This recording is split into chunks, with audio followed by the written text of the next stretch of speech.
A Werewolf Shifter Romance, written by Amelia Hart. Chapter 1.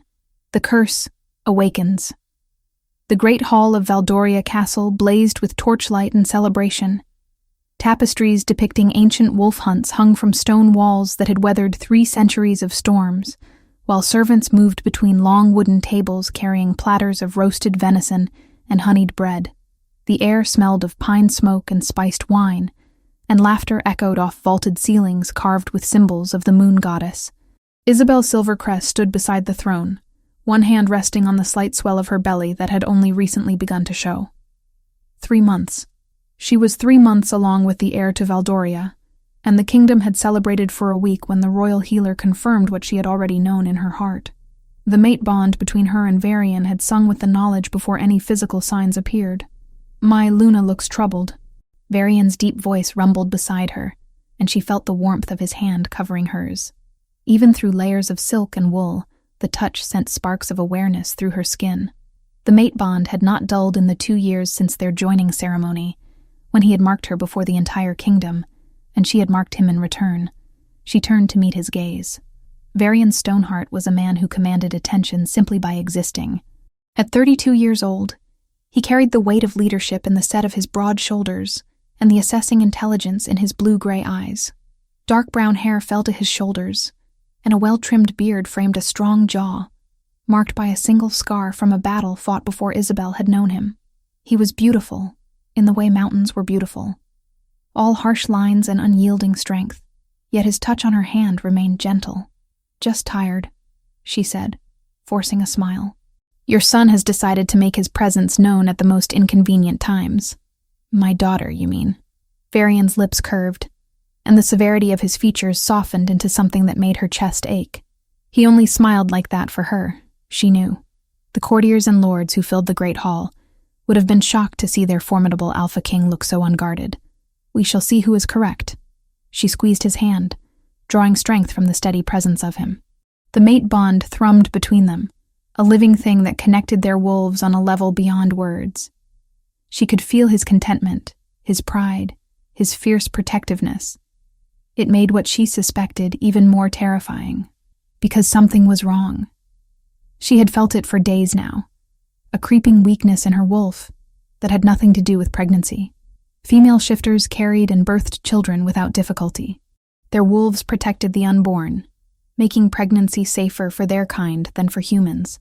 Yet Isabel's wolf felt distant, as if a fog had settled between her human consciousness and the beast that lived beneath her skin. "My lord, my lady," Lord Brennan, head of the Royal Council, approached with a deep bow. His gray beard nearly touched the floor. "The hour grows late. Perhaps the Luna should rest? We would not wish to overtax her in her delicate condition." Delicate. Isabel resisted the urge to bare her teeth. She was Luna of Valdoria, marked and bonded to the Alpha King himself.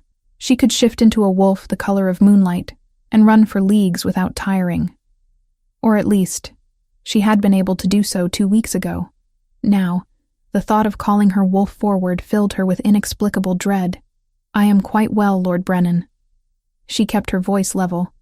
"Tonight celebrates my 24th year. Surely I can manage a few more hours before seeking my bed."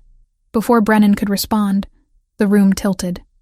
Isabel's knees buckled, and only Varian's supernatural reflexes kept her from crashing to the stone floor. His arms came around her, steadying her against his chest, while the hall erupted in concerned murmurs. "Isabel." Varian's voice held a note of command that made her wolf stir weakly. "What is wrong? I do not know." The admission cost her, but she would not lie to her mate. "I feel strange. Disconnected. Fetch the healer." Varian's bark of command sent servants scurrying. "Clear the hall. Now." The crowd dispersed with remarkable speed. No one questioned the Alpha King when he used that tone. Within moments, only Varian, Isabel, and the royal healer remained. The elderly woman approached with practiced calm, her weathered hands surprisingly gentle as she examined Isabel. "There is no fever." The child's heartbeat remained strong. The healer frowned, pressing fingers to Isabel's wrist to measure her pulse. "My lady, have you attempted to shift recently?" "No." Isabel's throat tightened. "Should I? Perhaps not tonight." The healer's expression remained carefully neutral, but Isabel caught the flicker of concern in her eyes. Rest. If symptoms persist, we will investigate further. Varian carried Isabel to their chambers despite her protests that she could walk perfectly well. He laid her on the enormous bed they shared, dismissing the servants who rushed to help. When they were alone, he knelt beside the bed and took her hand between both of his. "Tell me truly," he said quietly. "What frightens you?" Isabel looked into his eyes and saw the same fear she felt reflected back at her. Varian had lost his first mate to an enemy blade during a border conflict. She knew he still visited that mate's grave on the anniversary of her death. She knew he woke some nights reaching for a ghost before remembering Isabel lay beside him instead. "I feel my wolf slipping away." The words came out barely above a whisper, as if she grows more distant each day. Varian's jaw clenched. Pregnancy can affect the wolf's presence. "You know this. This is different." Isabel pressed his hand to her belly, where their child grew. "Something is wrong, Varian. I can feel it in my bones." He said nothing for a long moment, simply holding her as if he could keep whatever darkness approached at bay through sheer force of will. Finally, he kissed her forehead and stood. "I will find answers," he promised. "Whatever this is, we will face it together." After he left to speak with the healer privately, Isabel lay in the darkness and stared at the canopy above her bed. She wanted to believe him. The mate bond between them was sacred, unbreakable. But some instinct, older and deeper than conscious thought, whispered that this was something even an alpha king could not fight. 3 days passed. Isabel performed her duties as Luna with increasing difficulty. The weakness in her wolf grew more pronounced. When she tried to shift in the privacy of their chambers, nothing happened. Her wolf did not respond to her call. The sensation was akin to shouting into a void and hearing no echo return. Varian noticed, of course. He watched her with troubled eyes, but said nothing when she insisted everything was fine. She saw him conferring with the healer, with the council's oldest members, with anyone who might have knowledge of such strange symptoms. None could provide answers. On the 4th night, unable to sleep, Isabel rose from bed and wrapped a heavy cloak around her shoulders. Varian slept deeply beside her, exhausted from long days spent managing kingdom business and searching for solutions to her mysterious condition. She pressed a kiss to his temple, breathing in the familiar scent of pine and winter that clung to him, then slipped from their chambers. The castle slept around her as she navigated familiar corridors by moonlight. Guards nodded respectfully as she passed but did not question where the Luna walked at such an hour. She had freedom here, earned through 2 years of proving herself a worthy mate to their king. The library stood at the castle's eastern edge, housed in the oldest part of the structure. During daylight hours, scholars pored over texts and records. At night, it belonged to shadows and dust. Isabel had spent many afternoons here during her first months as Luna, learning the histories of Valdoria and the bloodlines that had ruled it. But there was another library, one few knew existed. A forbidden collection kept locked behind an iron door that bore no marking save a single silver wolf's head. Isabel had discovered it by accident months ago, while searching for records of a treaty dispute. She had meant to ask Varian about it, but the moment had never seemed right. Tonight, standing before that unmarked door, she knew she would find answers within. Her fingers closed around the cold iron handle. It should have been locked. Instead, the door swung open soundlessly, as if welcoming her. The forbidden library was smaller than the main collection. A circular room with shelves that climbed toward a domed ceiling. A single window admitted pale moonlight that cast everything in silver. The books here looked ancient, bound in leather that had cracked with age. Some bore titles in languages Isabel did not recognize. She moved through the room systematically, searching for anything that might explain what was happening to her wolf. Most texts dealt with battle strategies, old treaties, accounts of wars fought and won. Then her fingers brushed against a volume that felt different from the others. The leather was softer, almost supple, and it had been tucked behind several larger tomes as if deliberately hidden. Isabel pulled the book free and carried it to the window where moonlight made reading possible. The cover bore no title, but when she opened it, familiar handwriting made her breath catch. The personal diary of Adelaide Silvercrest, her grandmother's name, Isabel's hands trembled as she turned pages filled with elegant script. The entries began innocuously. Observations about weather, notes about household management, commentary on court politics. Then halfway through the volume, the tone shifted dramatically. I am to be married in 3 days. Mother grows worse. She no longer recognizes father, no longer remembers her own name. The healers say there is nothing to be done. The curse has taken her completely. Isabel's pulse hammered in her ears. She flipped forward, scanning entries with increasing horror. Mother attacked a servant today. She had to be restrained. Her wolf has consumed everything human within her. Father weeps openly now, caring nothing for who sees his grief. Tomorrow is her 25th birthday. Tomorrow. We will lose her forever. The book nearly slipped from Isabel's numb fingers. 25th birthday. Her grandmother's mother had lost herself at 25. And Isabel would turn 25 in 4 months. She forced herself to keep reading, though each word felt like a blade sliding between her ribs. The curse is real. I have searched every record, questioned every elder who might remember. 8 generations of Silvercrest women, all meeting the same fate. We lose our wolves slowly, then all at once. On our 25th birthday, we transform permanently. No return to human form. No human thoughts. Just the beast, forever. No. Isabel shook her head violently, but the words on the page did not change. Her grandmother's careful script detailed it all. The slow weakening. The growing distance from one's wolf. Then the final transformation that could not be undone. I have 4 years before the curse claims me. 4 years to live as myself before becoming something less than human. I will not tell my mate. Why burden him with the knowledge of what I will become? Better he thinks me dead than watches me devolve into a monster he must eventually destroy. Tears blurred Isabel's vision. She sank to the floor, clutching the diary against her chest. Her grandmother had written those words at 21. 4 years later, she would have transformed. But Isabel remembered her grandmother dying in her bed, surrounded by family, looking peaceful. With shaking hands, she found the final entries. I took the coward's way. When my 24th year ended and I felt my wolf beginning to slip away, I drank wolfsbane tea. Not enough to kill quickly, but enough to sicken unto death. My mate believes I suffer from a wasting illness. He does not know I am poisoning myself slowly to spare him the horror of watching me become a beast. In 2 months, I will be gone. Perhaps in death, I will finally be free of this curse. The diary ended there. Isabel pressed her fist to her mouth, stifling the sob that threatened to tear free. Her grandmother had killed herself, rather than transform. And now the same fate waited for Isabel. She was 3 months pregnant with Varian's child. The heir to Valdoria grew in her womb, unaware that its mother was cursed. In 4 months, on her 25th birthday, Isabel would transform into a wolf, permanently.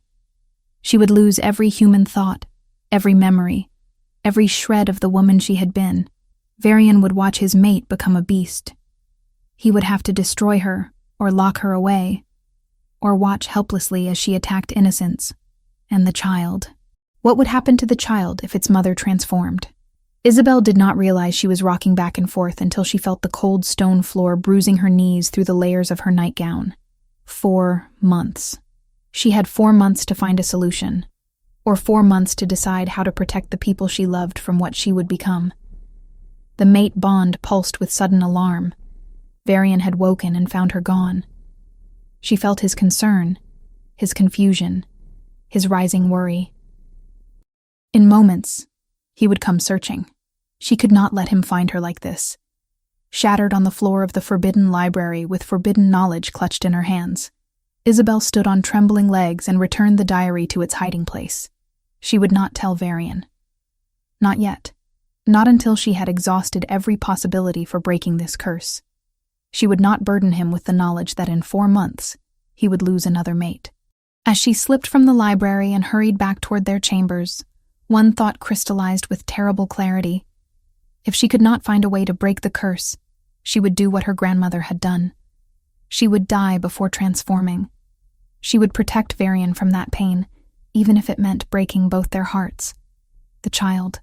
The thought stopped her in her tracks. The child would need protection too. Somehow she would have to ensure the baby survived, even if she did not. 4 months. The clock had begun counting down toward an ending Isabel didn't want to accept. Chapter 2. The Sacrifice. 3 weeks. Isabel had 3 weeks to plan her own death while pretending everything remained normal. 3 weeks to memorize every line of Varian's face. To commit to memory the way he smiled when he thought no one watched. To burn into her soul the feeling of his arms around her in sleep. 3 weeks to say goodbye to the life she had built, without anyone knowing she was saying goodbye at all. She moved through each day wearing a mask of calm she did not feel. At meals, she sat beside Varian in the great hall and laughed at the jests of courtiers, whose names she could barely remember. During council meetings, she offered opinions on matters of state that would affect a kingdom she would never see again. At night, she lay in their bed and traced the contours of his sleeping face with trembling fingers. The child in her womb grew steadily. At 3 months, the swell of her belly had become noticeable beneath her gowns. Servants whispered excitedly about the heir, and the castle hummed with preparations for a royal birth that would never come. Isabel felt the baby move sometimes. Small flutters that made her heart crack further with each passing day. Her wolf continued to fade. By the 2nd week, she could barely sense the beast that had lived within her since childhood. Attempting to shift became impossible.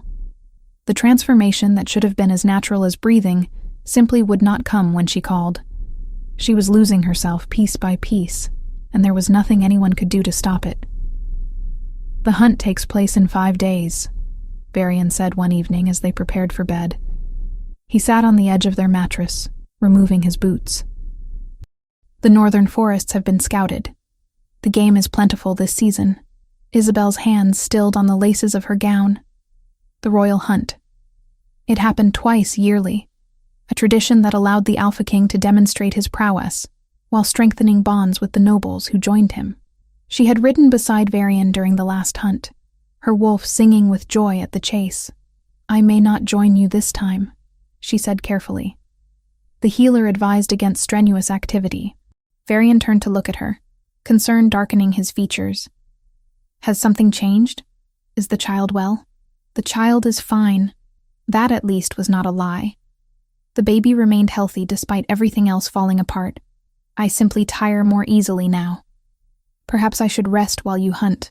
He crossed to her in 3 strides, his hands coming to rest on her shoulders.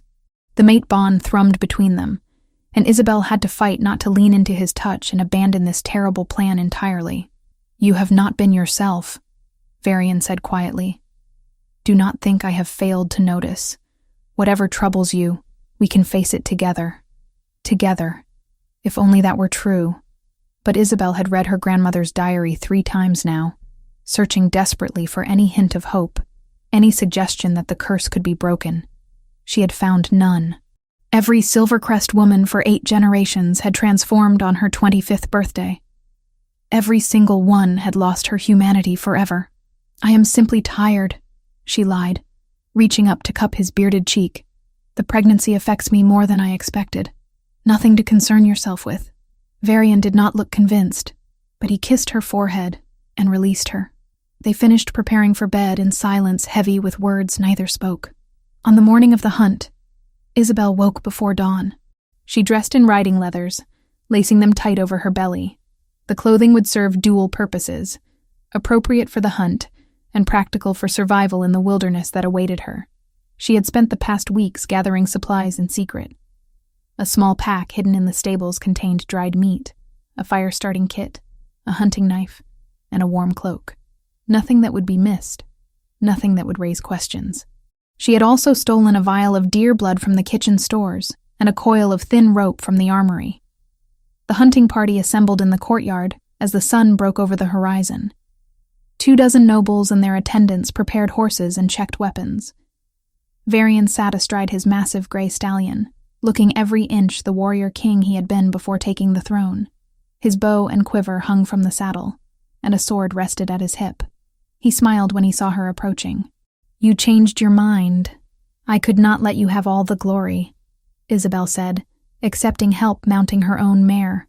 The horse, a gentle chestnut named Willow, had been a gift from Varian on their first anniversary. Leaving her behind would hurt almost as much as leaving Varian himself. The ride north took most of the morning.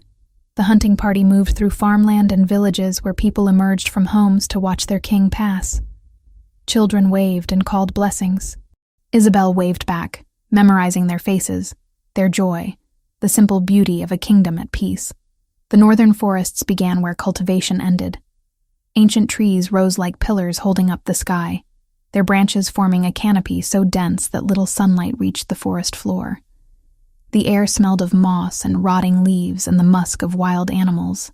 "We separate here," Varian announced once they had traveled deep enough that civilization felt like a distant memory. "Each hunter will take a different path. We reconvene at sunset.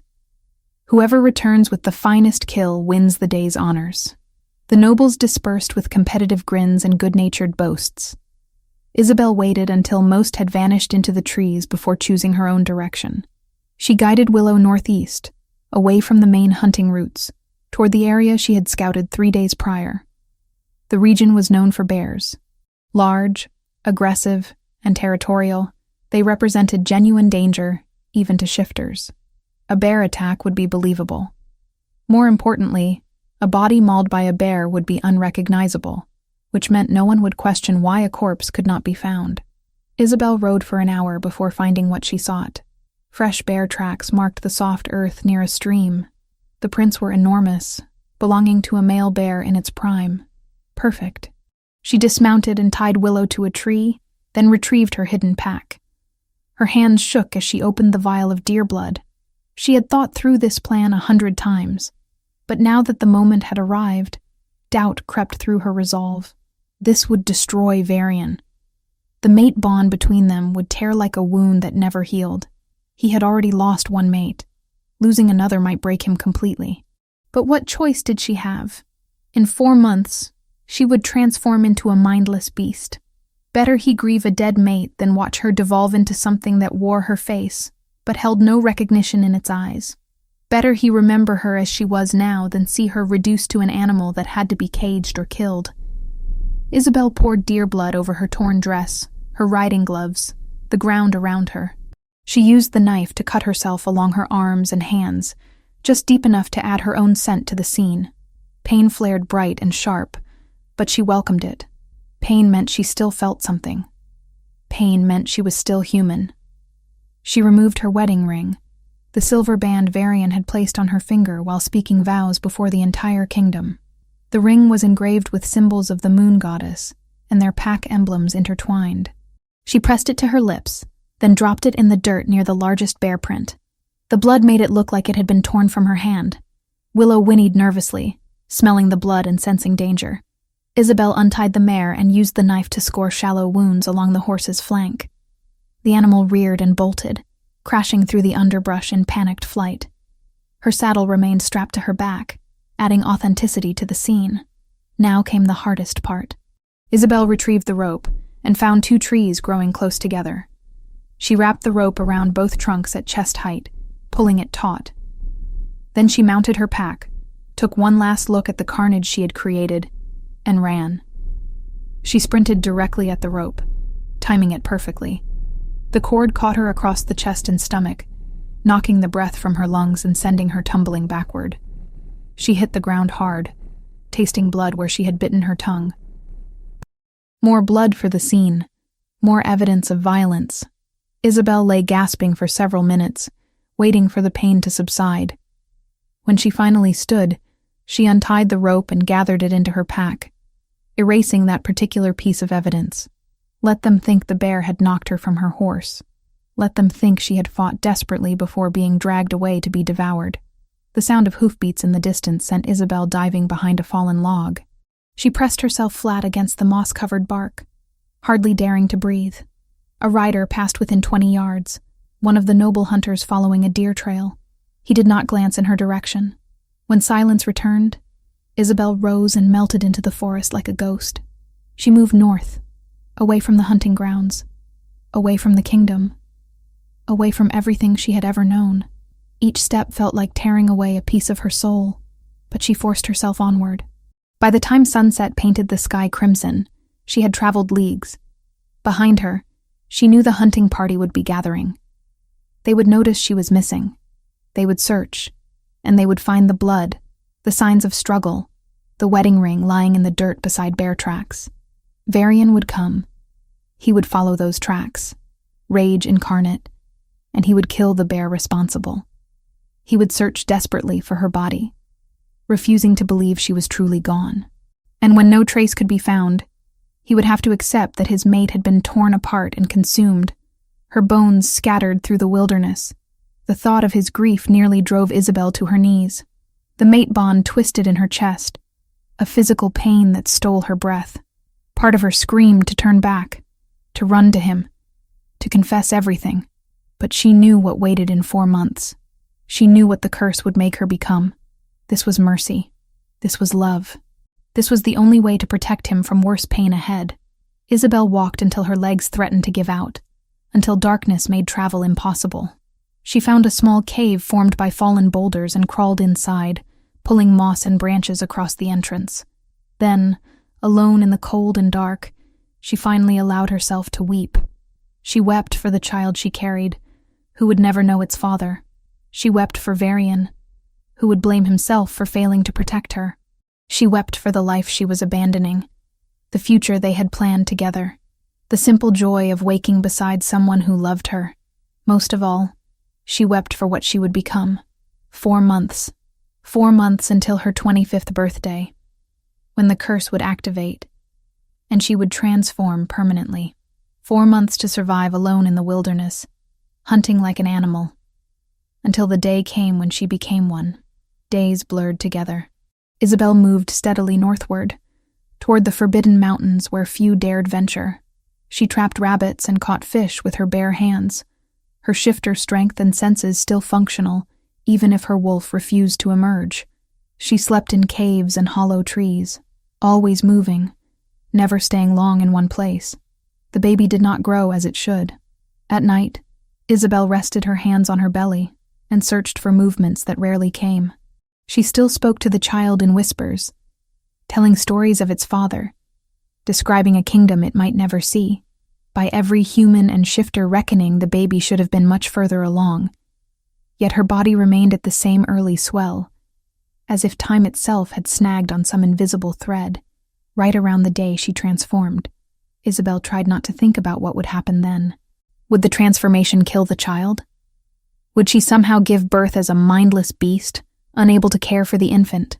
There were no good answers, only the terrible certainty that something awful waited ahead. On the morning of her 25th birthday, Isabel woke in a cave halfway up a mountain slope. Dawn light filtered through the entrance, painting everything gold. She lay perfectly still, waiting for the transformation her grandmother's diary had promised. Nothing happened. She sat up slowly, examining her hands. Still human, still herself. She reached inward for her wolf and found nothing but silence. The beast that had lived within her was simply gone, as if it had never existed. Relief and terror warred in her chest. No transformation. She remained human, remained conscious. But at what cost? Her wolf had been part of her identity since childhood. Without it, she was incomplete, broken in a fundamental way. Days later, a new horror revealed itself. The baby stopped moving. Isabel pressed her hands to her belly, searching desperately for any sign of life, but felt nothing. Panic consumed her until she realized her own heartbeat remained the only rhythm in her chest. The pregnancy had not ended. It had simply stopped progressing. Frozen. The child was frozen at 3 months gestation, preserved but not growing, as if time itself had halted within her womb. Isabel screamed her anguish into the uncaring wilderness, but no one answered. She was alone. That night, wolves found her. She smelled them first, a pack of wild animals circling her cave. Their growls rumbled through the darkness, promising violence. Isabel grabbed her knife and pressed herself against the back wall, knowing she stood no chance against a full pack without her wolf. The alpha male entered first, larger than any wolf she had seen. His fur was silver gray, his eyes amber and intelligent. He approached slowly, sniffing the air, taking her measure. Behind him, A dozen more wolves waited. "Stay back," Isabel whispered, though she knew they could not understand human speech.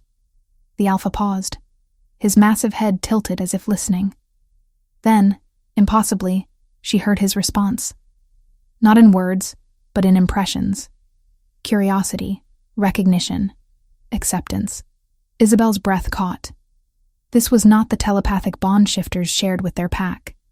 This was something older, something primal. She was hearing the wolf's thoughts directly, animal to animal, through some strange connection she did not understand.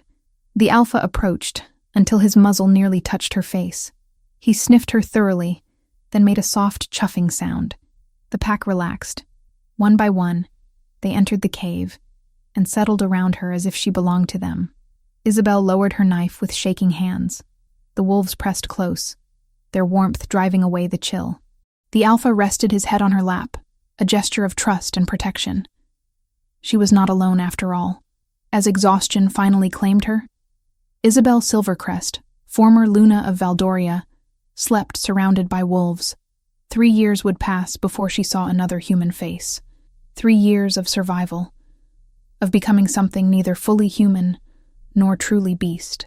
3 years of waiting for an end that never came. But tonight, she simply slept, and the wolves stood guard. Chapter 3. The Long Vigil. 3 years changed a man in ways both visible and hidden. Varian Stoneheart stood at the window of his private chambers and watched dawn break over Valdoria with eyes that no longer saw beauty in the light. The kingdom spread below him, villages and farmland arranged in neat patterns, smoke rising from chimneys as people woke to begin their daily labors. They went about their lives believing their king protected them, believing he remained strong and unwavering. They were wrong. The man who stared out that window bore little resemblance to the Alpha King, who had once laughed freely in the Great Hall. At 35, Varian looked a decade older. Gray streaked through his dark hair, concentrated at his temples, and threaded through his beard. Lines had carved themselves deep around his eyes and mouth. His shoulders, though still broad, carried a weight that had nothing to do with muscle and everything to do with grief. The mate bond had never truly severed. When Isabel died, it had torn rather than broken cleanly, leaving ragged edges that continued to bleed. Varian felt it constantly, a phantom limb that ached regardless of whether he acknowledged the pain. Some nights, he woke reaching for her, his hand closing on empty space where her warmth should have been. 3 years. 1,095 days since he had knelt in the dirt beside bear tracks and found her wedding ring lying in blood-soaked earth. He had killed that bear with his bare hands, torn it apart in a fury that terrified even his most hardened warriors. Then he had searched.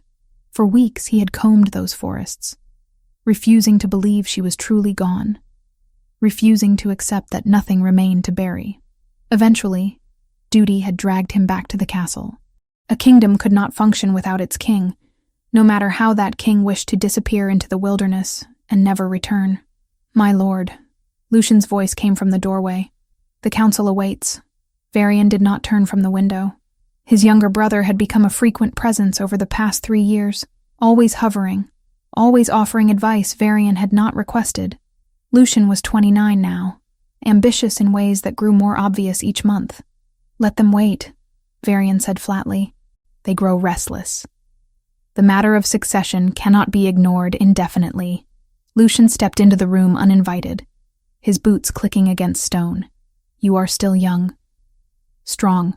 The kingdom needs heirs, brother. You must take a new Luna."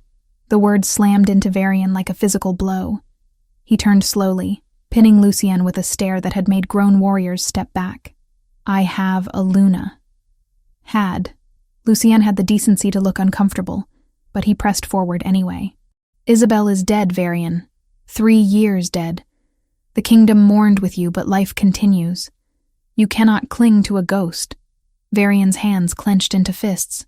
His wolf surged forward, wanting to teach his brother the price of speaking Isabel's name so casually. Only years of iron control kept him from shifting and ripping Lucian's throat out. "Get out," Varian said quietly. The words held more menace than any shout.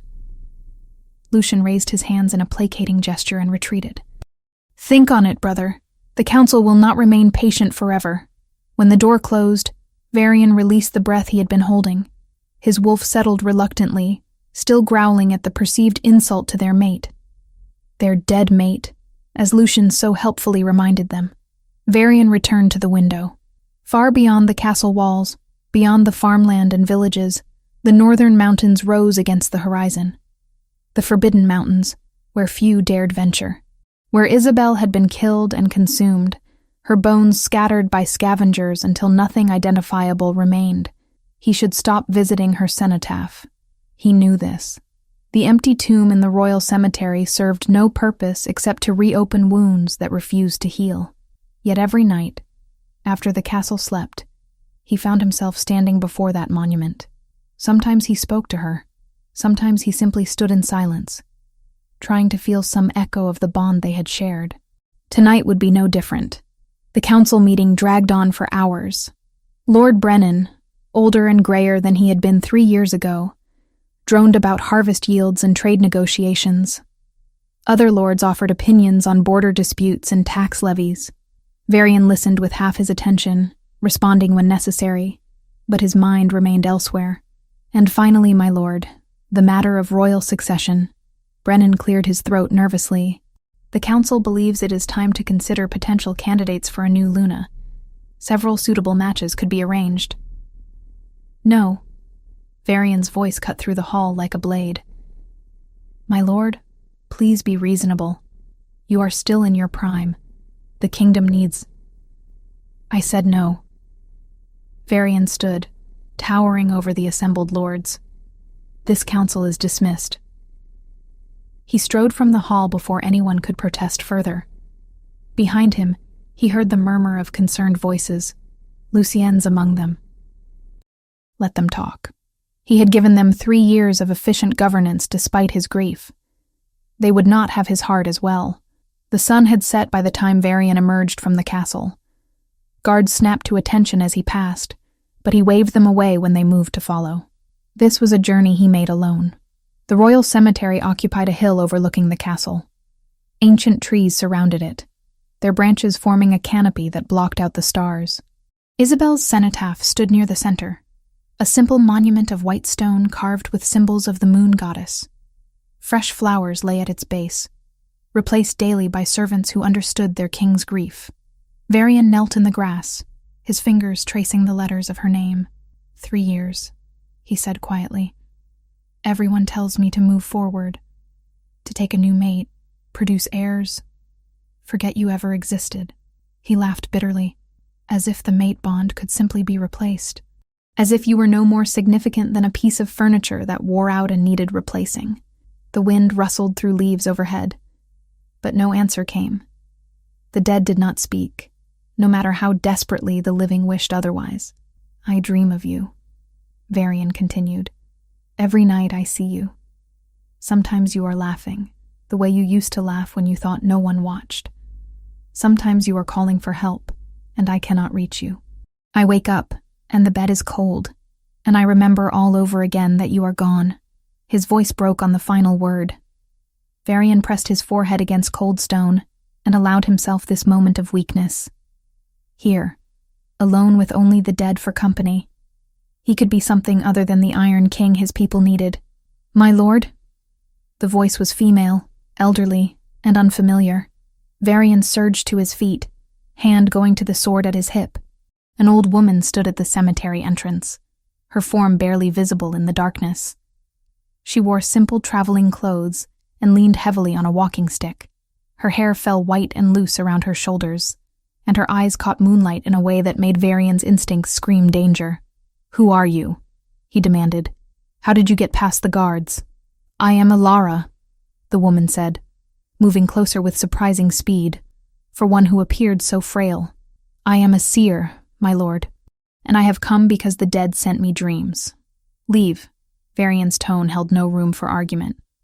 I have no patience for charlatans seeking coin by preying on grief. She does not rest here. Alara stopped before Isabel's cenotaph, tilting her head as if listening to something only she could hear. The Luna you mourn. She does not lie in this earth. She lies nowhere, Varian said through gritted teeth. Her body was never recovered. Now leave before I have you thrown out. She runs with wolves where the moon touches eternal snow. The seer's eyes had gone distant, unfocused. 3 winters she has survived. 3 winters of becoming something neither beast nor woman. She waits, Alpha King. She waits for you to find her. The word struck Varian like lightning. For 3 heartbeats he could not breathe, could not think. Then fury crashed through him. This woman dared to give him false hope, to dangle the impossible before him simply to earn favor or coin. "Get out!" he snarled. "Guards!" Warriors came running at his shout. Ilara did not resist as they seized her arms. Instead, she reached into her cloak with her free hand and withdrew something that gleamed silver in the moonlight. "Wait!" Varian commanded. His heart had stopped in his chest. The seer held a medallion on a delicate chain. Even from several paces away, Varian recognized it. The design was unmistakable, a wolf's head surrounded by crescent moons, the symbol of the Silvercrest bloodline. He had last seen it around the neck of Isabel's mother during their wedding ceremony. By tradition, it should have been buried with the woman when she died. Where did you get that? Varian closed the distance between them in 2 strides, snatching the medallion from Ilara's palm. The metal was warm, as if recently worn. Where? The Forbidden Mountains. Ilara said simply. I found it 3 days ago, lying on a flat stone near a cave, as if someone had placed it there deliberately, knowing it would be found. Knowing I would bring it to you. Varian's hands shook as he examined the medallion. The clasp was broken, as if the chain had been torn from someone's neck. There were scratches on the silver surface that looked recent. This was not grave goods stolen from a tomb. This was something that had been carried, worn, recently handled. Tell me everything, he demanded. Leave out no detail. Ilara's story was simple. She lived on the edge of the Forbidden Mountains, surviving by gathering herbs and selling healing tinctures to nearby villages. 3 days ago, while foraging, she had found the medallion and experienced a vision so powerful it had knocked her unconscious. In that vision, she saw a woman with golden hair living among wild wolves, half feral but still human. She saw the woman placing the medallion on a stone where it would be discovered. She wants to be found, Ilara finished. But she is afraid. She hides from something worse than death. Isabel died 3 years ago, Varian said, but his voice held less certainty now. I found her blood, her wedding ring, signs of a bear attack. Did you find her body? No, but then how can you be certain she is dead? Ilara tilted her head, her strange eyes seeming to see through him. The mate bond, Alpha King, has it truly severed, or does it simply stretch thin across great distance? Varian's breath caught. He had always assumed the torn, aching sensation was the bond breaking. But what if Ilara was right? What if the bond remained intact, simply stretched and strained by distance, and whatever circumstances kept Isabel from returning? If you lie to me, he said quietly, if this is some trick to manipulate a grieving mate, I will hunt you to the ends of the earth. Do you understand? I understand. Ilara bowed her head. All I can offer is what I have seen and what I have found. The rest is for you to discover. Varian dismissed the guards and questioned the seer for another hour, extracting every detail she could remember about the location where she had found the medallion. Then he sent her away with coin and instructions to wait in the village. If her information proved true, he would reward her handsomely.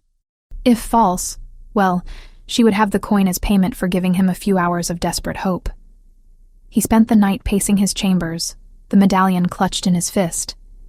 This could be nothing. A grave robber's cast-off, picked up by a delusional old woman who saw visions in clouds. But it could also be something more. The mate bond thrummed in his chest, and for the first time in 3 years, it did not feel solely like pain. By dawn, his decision was made. Assemble a group, he told his captain of the guard. 8 of our best. We ride north within the hour. Lord Brennan protested when he heard, My lord, this is madness. A wild chase based on the words of some hedge witch. You cannot abandon your duties for— I can do whatever I wish, Varian interrupted. I am your king. Lucian tried as well, cornering Varian in the armory as he selected weapons for the journey.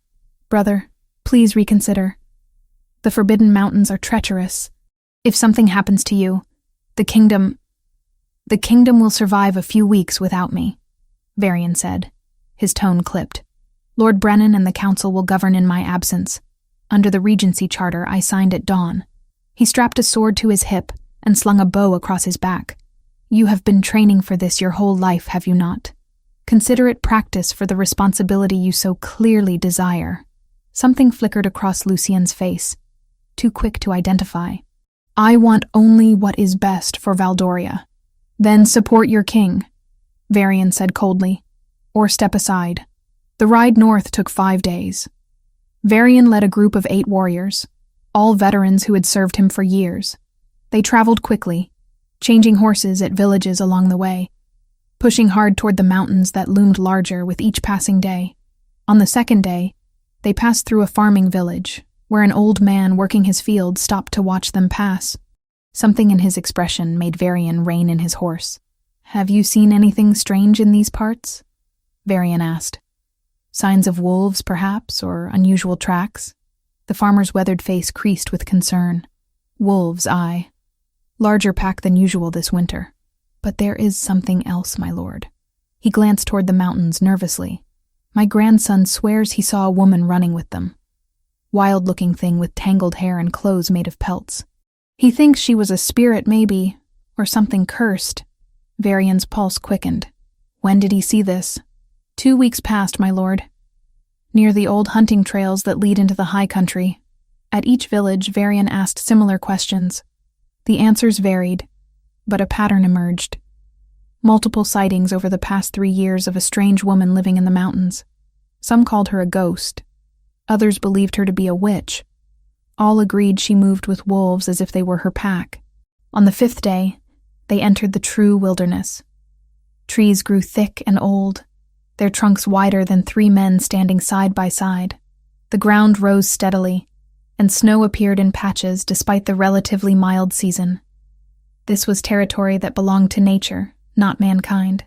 My lord, one of the warriors, a tracker named Harvin, knelt beside a stream. Come see this. Varian dismounted and approached. Harvin pointed to marks in the soft mud along the water's edge. Multiple wolf prints, which was not unusual. But among them, pressed clear and distinct, was a single human footprint. Small, barefoot. The stride pattern suggested the human had been walking alongside the wolves, not fleeing from them. How old? Varian asked, his voice hoarse. Fresh, within the last day. Harvin looked up at him with wonder in his eyes. My lord, something is out here. Something that walks with wolves as pack, not prey. They followed the tracks for 2 more days, pushing deeper into the mountains. More signs appeared. A crude shelter made of branches, scraped clean animal bones, a circle of stones that had held a fire, and always, the footprints alongside wolf tracks, never fleeing, always moving together. On the 7th day since leaving Valdoria, Varian stood on a ridge overlooking a valley thick with ancient pines. Somewhere in this wilderness, if the signs were true, if the seer's vision held any accuracy, was the woman the villagers called a ghost. The woman who might be Isabel. For the first time in 3 years, Varian allowed himself to hope. Chapter 4. Recognition. The dense forest of the Forbidden Mountains closed around Varian's expedition like a living thing. Ancient pines reached toward a sky barely visible through their interlocking branches, and the ground lay thick with needles that muffled footsteps. The air tasted of snow and stone, sharp and clean, in a way that reminded Varian how far they had traveled from civilization. We make camp here, he announced as sunset painted the western sky in shades of blood and amber. His 8 warriors dismounted with obvious relief. They had been riding since dawn, following tracks that grew fresher with each passing hour. Human footprints alongside wolf tracks, moving together through terrain that would have killed a normal person within days. Harvin, the tracker, knelt beside a stream that cut through the valley floor. The prints are no more than a few hours old, my lord. Whatever we seek, we draw close to it. Whatever we seek. Varian's jaw clenched. Not whatever. Whoever. If the signs proved true, if hope had not led him on a fool's errand, Then somewhere in this wilderness lived the woman he had mourned for 3 years. The woman who might be Isabel. "Double the watch tonight," Varian ordered. "These mountains belong to predators. We take no chances." His men moved with efficient precision born of years serving together. Fires were built and contained within circles of stone. Bedrolls were arranged with weapons within easy reach. Horses were picketed and fed. Within an hour, they had transformed a patch of wilderness into a defensible camp. Varian stood at the perimeter, staring into deepening shadows between the trees. His wolf stirred restlessly beneath his skin, sensing something the human part of him could not quite identify. Danger, perhaps. Or possibility. "My lord, you should eat." One of the warriors, a grizzled veteran named Oswin, offered a bowl of stew. "You have barely touched food in 2 days. I am not hungry." But Varian accepted the bowl anyway, forcing down several mouthfuls to quiet the man's concern. Leadership required maintaining strength, even when every instinct screamed to abandon camp and search through the night. The horses grew agitated as darkness fell completely. They stamped and snorted, pulling against their tethers. Varian rose from his position beside the fire, hand moving instinctively to the sword at his hip. "Something approaches," Harvin said quietly. The tracker had drawn his bow, an arrow already nocked. The other warriors armed themselves with similar speed. 8 shifters, all trained fighters, formed a defensive circle around the fires. Their eyes reflected firelight as their wolves rose close to the surface, ready to defend against whatever threat prowled beyond the light. Varian scented them first. Wolves. Not shifters, but true animals. Their musk thick on the evening air. One wolf would have been concerning. A pack meant potential slaughter. They emerged from the darkness gradually, eyes glowing amber and green in the firelight. Varian counted quickly. 12, 15, 20 wolves, each larger than normal, moving with a coordination that spoke of established hierarchy. The alpha male led them, his silver-gray fur almost luminous against the darkness. "Do not attack," Varian commanded, his voice carrying the weight of absolute authority. "Hold position." The wolves circled the camp slowly, assessing. Their body language held no aggression, only careful evaluation. The alpha stopped directly across the fire from Varian, tilting his massive head as if measuring the alpha king against some unknown standard. For several heartbeats, man and wolf stared at each other. Then the alpha's ears swiveled backward, responding to something only he could hear. The entire pack turned as one, facing back toward the forest. Through the morning mist that had begun to creep along the ground came a figure. She moved like smoke through the trees, barely disturbing the undergrowth. Dawn light, pale and uncertain, caught on tangled golden hair that fell past her shoulders in matted waves. She wore clothes fashioned from animal pelts, roughly sewn but functional, and her feet were bare despite the cold. Dirt and old scars marked skin that had once been soft, but it was her eyes that stopped Varian's heart in his chest. Violet, even from 20 paces away, even half hidden behind a curtain of wild hair. Those eyes burned with a color he had only ever seen once before. Isabel. The name escaped him as barely more than a whisper, but in the silence of dawn it carried clearly. The woman froze. Her hand, raised to push aside a low-hanging branch, trembled. She stared at him with an expression that cycled rapidly through emotions. Shock, recognition, longing, and finally, terror. Varian took a step forward, before conscious thought could stop him.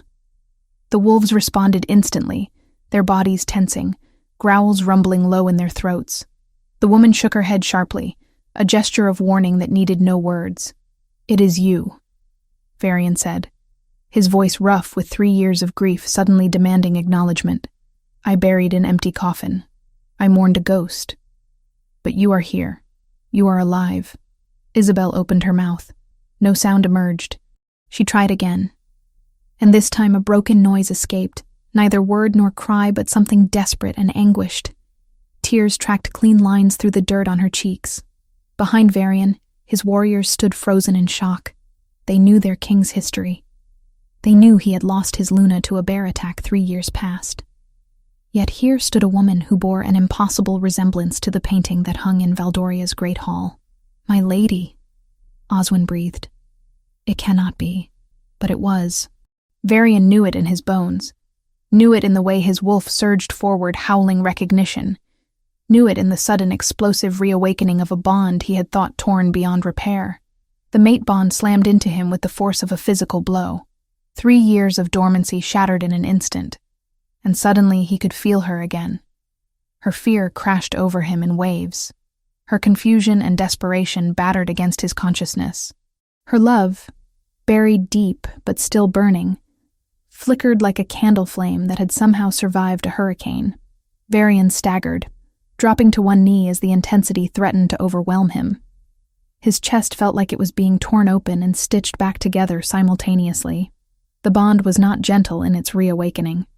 It roared through him, demanding acknowledgement, demanding recognition, demanding that he accept what his eyes already knew.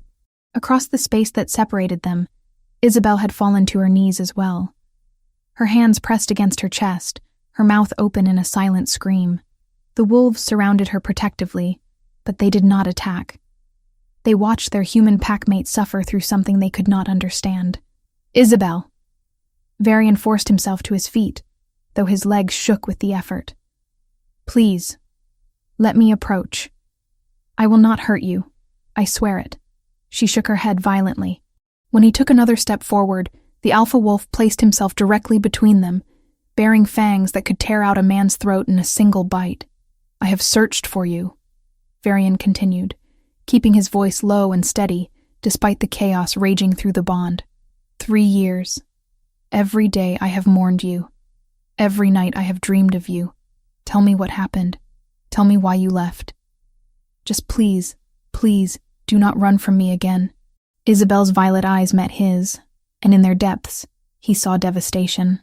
She raised one trembling hand and placed it over her heart. Then she pointed at him. The gesture was simple, but its meaning crashed through Varian with terrible clarity. She had left to protect him. Whatever had driven her to stage her own death, whatever had kept her hidden in these mountains for 3 years, she had done it because she believed it would spare him something worse than grief. "What are you protecting me from?" he asked. "What could possibly be worse than believing you dead?" But Isabel had no voice to answer. She rose unsteadily to her feet, and the wolves rose with her. For a moment, she simply stood there, drinking in the sight of him as if memorizing every detail. Then, with a small sound that might have been a sob, she turned and fled. The wolves followed instantly, melting back into the forest as silently as they had appeared. Within seconds, the clearing stood empty except for Varian's shocked expedition. "My lord." Harvin's voice was barely audible. Was that truly— Yes. Varian's hands clenched into fists. His entire body shook with the need to give chase, to shift and run her down, to refuse to let her escape again, but he forced himself to remain still. She had wolves at her command, and she knew this territory far better than he did. A pursuit would only drive her further away. "We establish permanent camp," he announced, his voice carrying command despite the tremor underneath. "Build proper shelters. Hunt for supplies. We will not leave these mountains without her." The warriors exchanged glances, but obeyed without question. They were loyal men who had followed their king into the wilderness on what everyone else had called a madman's quest. Now that quest had proven true, and they would see it through to the end. Over the following days, Isabel watched from the shadows. Varian felt her presence through the bond, a constant awareness of her proximity. Sometimes she came close, near enough that he caught glimpses of golden hair through the trees. Other times she remained distant, though never so far that the bond stopped singing between them. He tried approaching several times. Each attempt ended the same way: wolves blocking his path, Isabel retreating, the distance between them refusing to close. She was terrified of something, and until he understood what, she would continue to run. On the 3rd day, Oswin voiced the question the entire camp had been thinking. "My lord, what do we do? She will not come to us, and we cannot catch her without driving her further into the wilderness." Varian stared at the trees where he had last seen violet eyes watching. The mate bond thrummed in his chest. alive again after 3 years of painful silence. He could feel Isabel's presence even now, hovering just beyond sight, torn between the desire to approach and the fear that kept her hidden. "I go alone," he said finally. "She does not fear me. She fears what I represent. She fears the camp, the warriors, the reminder of everything she left behind. My lord, that is unwise." Harvin protested. "Those wolves will not attack if I pose no threat." Varian began removing his weapons, placing sword and knives on the ground beside the fire. "She commands them.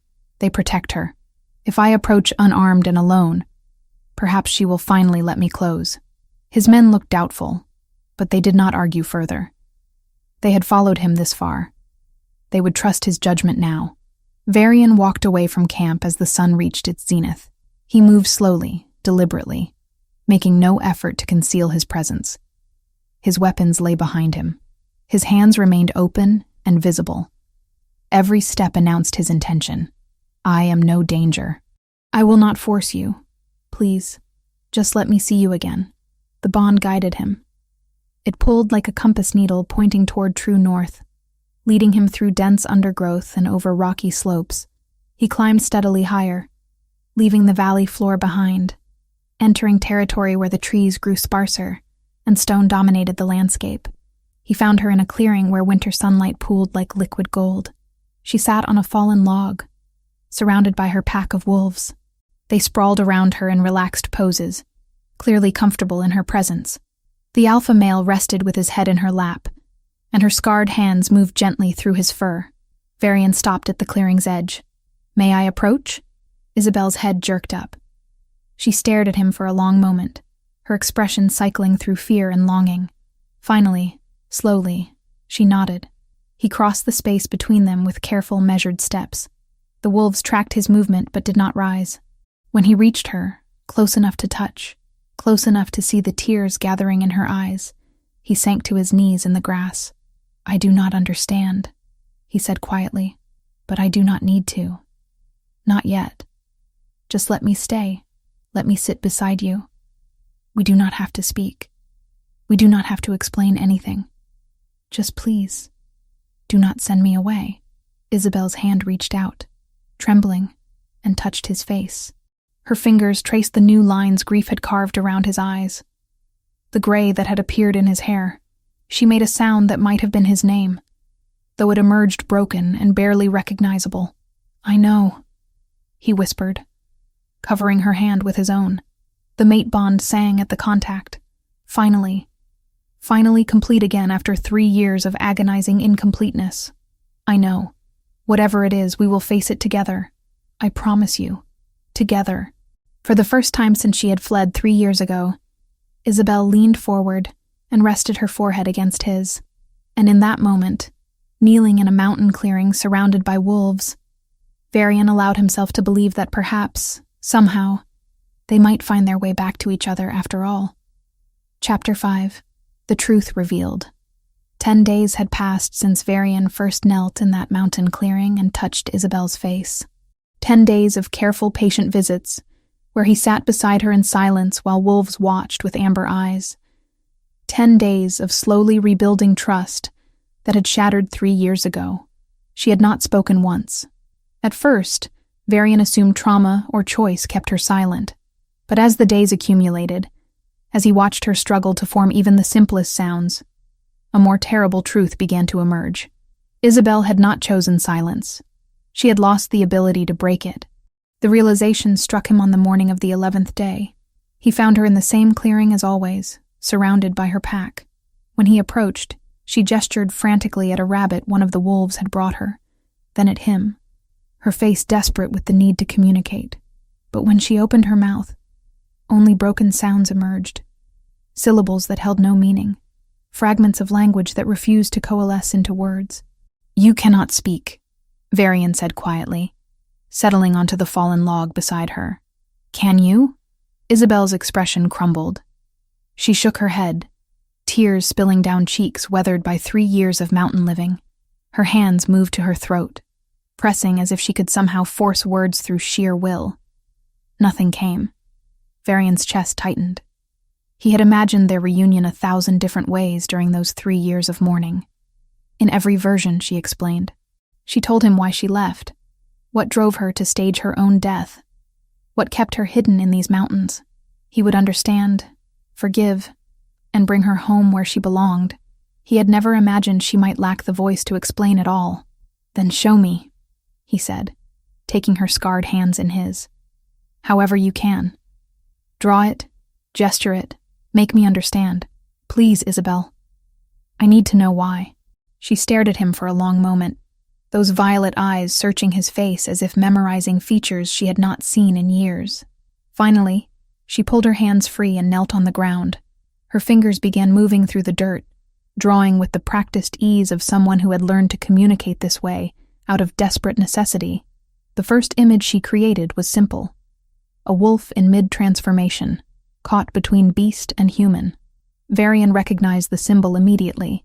Every shifter knew that moment of change, the fluid shift from one form to another.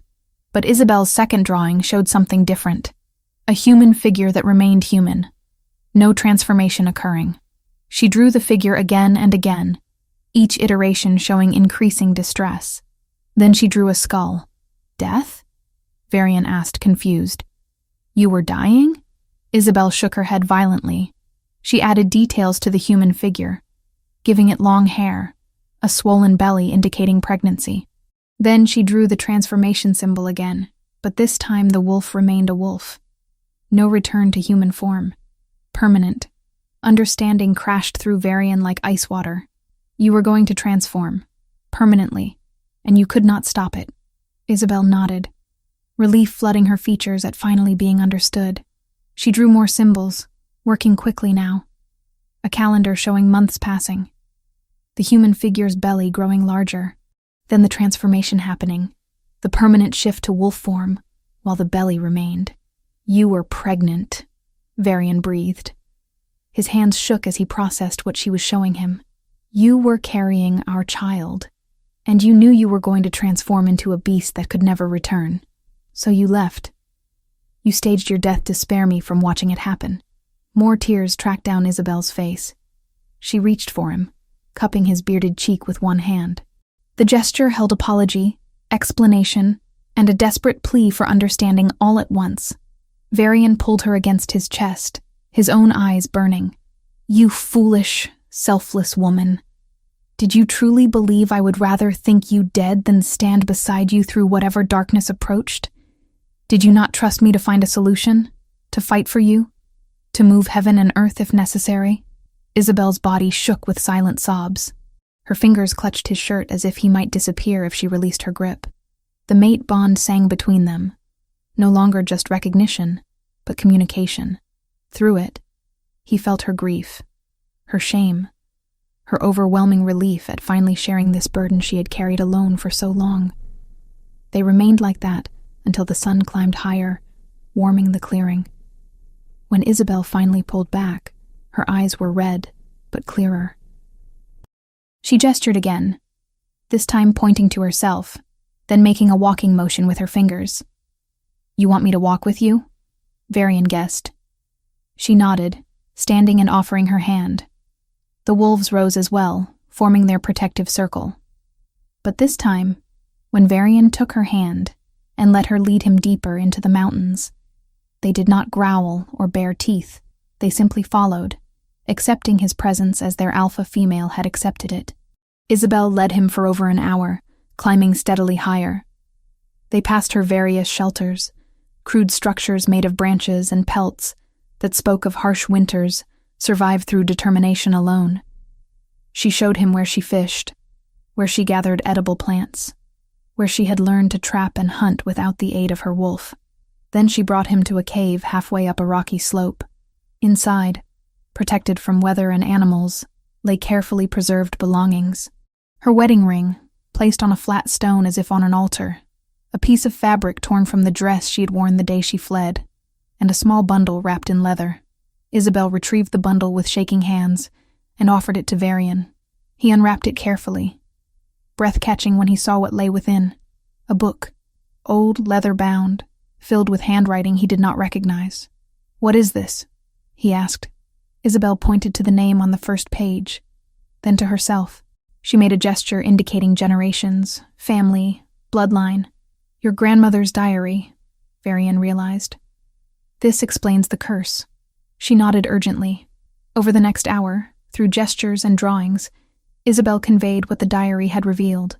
8 generations of Silvercrest women, all transforming permanently at 25, all losing their humanity to the beast within. Her grandmother had chosen death over transformation, poisoning herself slowly to spare her mate the horror of watching her devolve. But you did not transform, Varian said, struggling to understand. You are still human, still yourself, even if you have lost your voice. Isabel's expression grew troubled. She drew the pregnant figure again, then made a stopping gesture. The pregnancy had halted, frozen somehow, preventing the transformation but also preventing the child from being born. The baby, Varian whispered. Our child is still inside you. After 3 years. She nodded, placing his hand on her belly. It felt wrong, too firm, too unchanging, as if time itself had stopped within her womb. But that was not the worst of it, Isabel's drawings revealed. She pointed to her head, then drew symbols showing degradation. Memory fading, language disappearing, humanity eroding piece by piece, even as her body remained trapped in human form. How long? Varian demanded. How long before you lose yourself completely? Isabel held up fingers. Months for language, though that seemed already in progress. A year for faces, for recognizing those she loved. 2 years for her mind to become fully animal, trapped in a human body that could not transform, could not hunt properly, could not survive as either beast or woman. Horror settled over Varian. This was worse than a clean death. This was a prolonged dissolution of self, a gradual destruction of everything that made Isabel who she was. And she had chosen to face it alone, hidden in these mountains, rather than let him watch it happen. No, he said firmly. No. There must be a way to break this curse. Magic that strong must have a counter. We will find it. Isabel shook her head sadly, pointing to the diary. Her grandmother had searched. So had the generations before her. No solution existed. Then we create one, Varian insisted. I am Alpha King. I command resources your grandmother never had access to. Healers, scholars, mages. Someone, somewhere, must know how to break a bloodline curse. Hope flickered in Isabel's eyes, quickly suppressed. She had given up hope 3 years ago. Allowing it to return felt dangerous, like inviting further heartbreak. A thought occurred to Varian. You said your grandmother searched. But did she seek help from those who practice the darker arts? From witches and blood mages who understand curses from the inside? Isabel's brow furrowed. She gestured uncertainty. The Forbidden Mountains have a reputation, Varian continued. Few venture here because dark things make their home in these peaks. Exiled witches, hedge mages, those who practice magic the kingdom banned generations ago. He stood, pulling Isabel to her feet. If anyone knows how to break a blood curse, it would be them. Over the following days, Varian questioned his warriors about local legends. Harvin proved particularly useful, having grown up in villages near the mountains. The tracker knew stories of an old woman who lived in a cabin hidden deep in the western valleys, a woman people called Morgana Crowfield. They say she was exiled 30 years past for practicing forbidden magic, Harvin explained around the campfire one evening. She cursed a lord who wronged her, made his crops fail, and his animals sicken until he begged forgiveness. The king at the time banished her here rather than execute her, believing death too merciful for such witchcraft. Can you find her? Varian asked. I can try, my lord, though tracking a witch who does not wish to be found. Harvin shrugged expressively. It took 3 more days. Days during which Varian continued visiting Isabel, watching with growing concern as she struggled to maintain even basic gestures. The warriors commented among themselves when they thought he could not hear. Oswin's words particularly cut deep. She acts less human each day, my lord. More animal than woman now. Whatever curse afflicts her, it progresses quickly. Varian saw it too. Isabel's movements had become more fluid, less consciously controlled. She hunted with her pack now, tearing into raw meat without hesitation. When frustrated, she growled rather than attempting sound. The woman he had known, refined and elegant, was dissolving before his eyes. Finally, Harvin returned with news. "I found the cabin, my lord.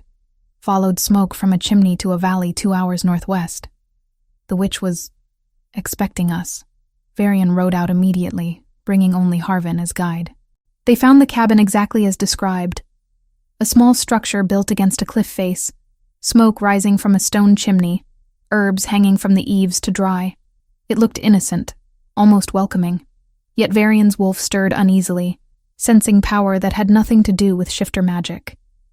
The door opened before he could knock. The woman who emerged looked ancient, her white hair falling loose around a face mapped with wrinkles.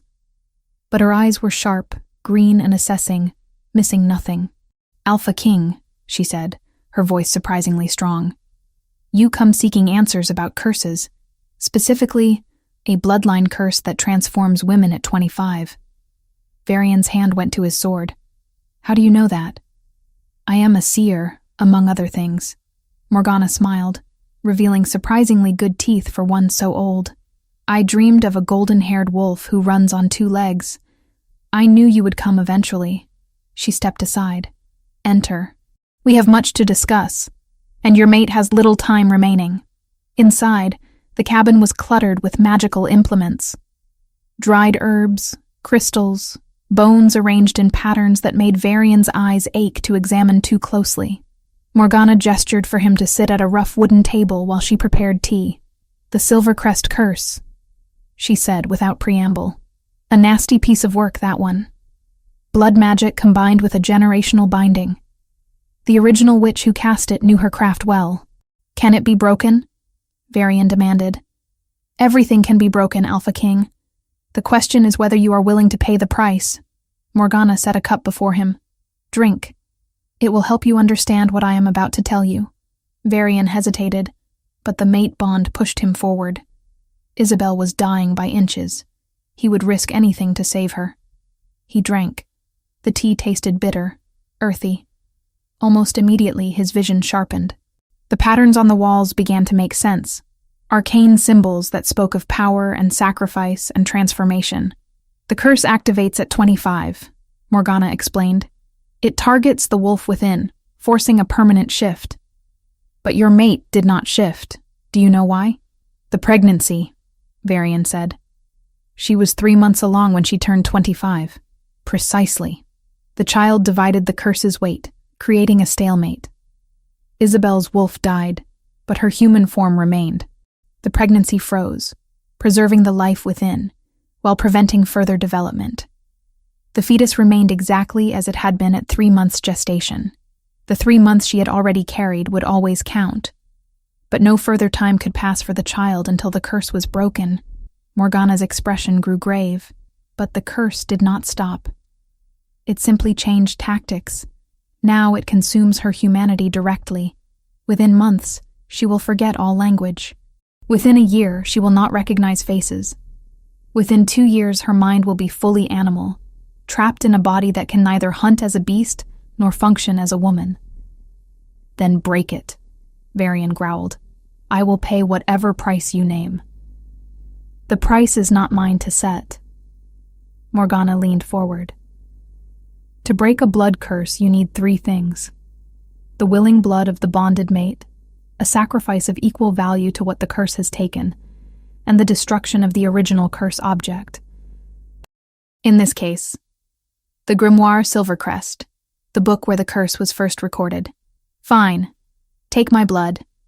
I will sacrifice whatever you require, and I will burn this grimoire myself. You do not understand the cost," Morgana said softly.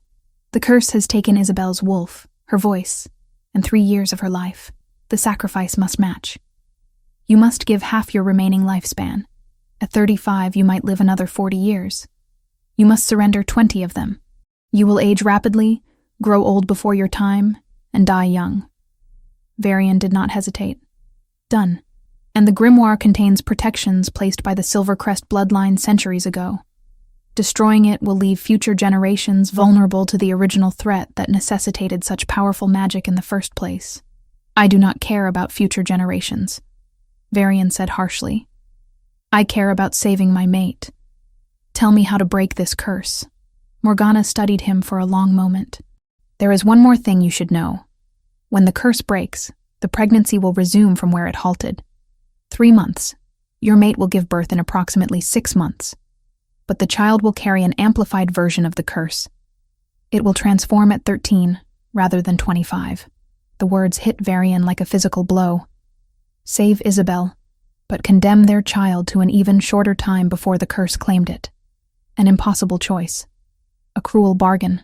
But looking into Morgana's ancient eyes, Varian saw truth. This was the price.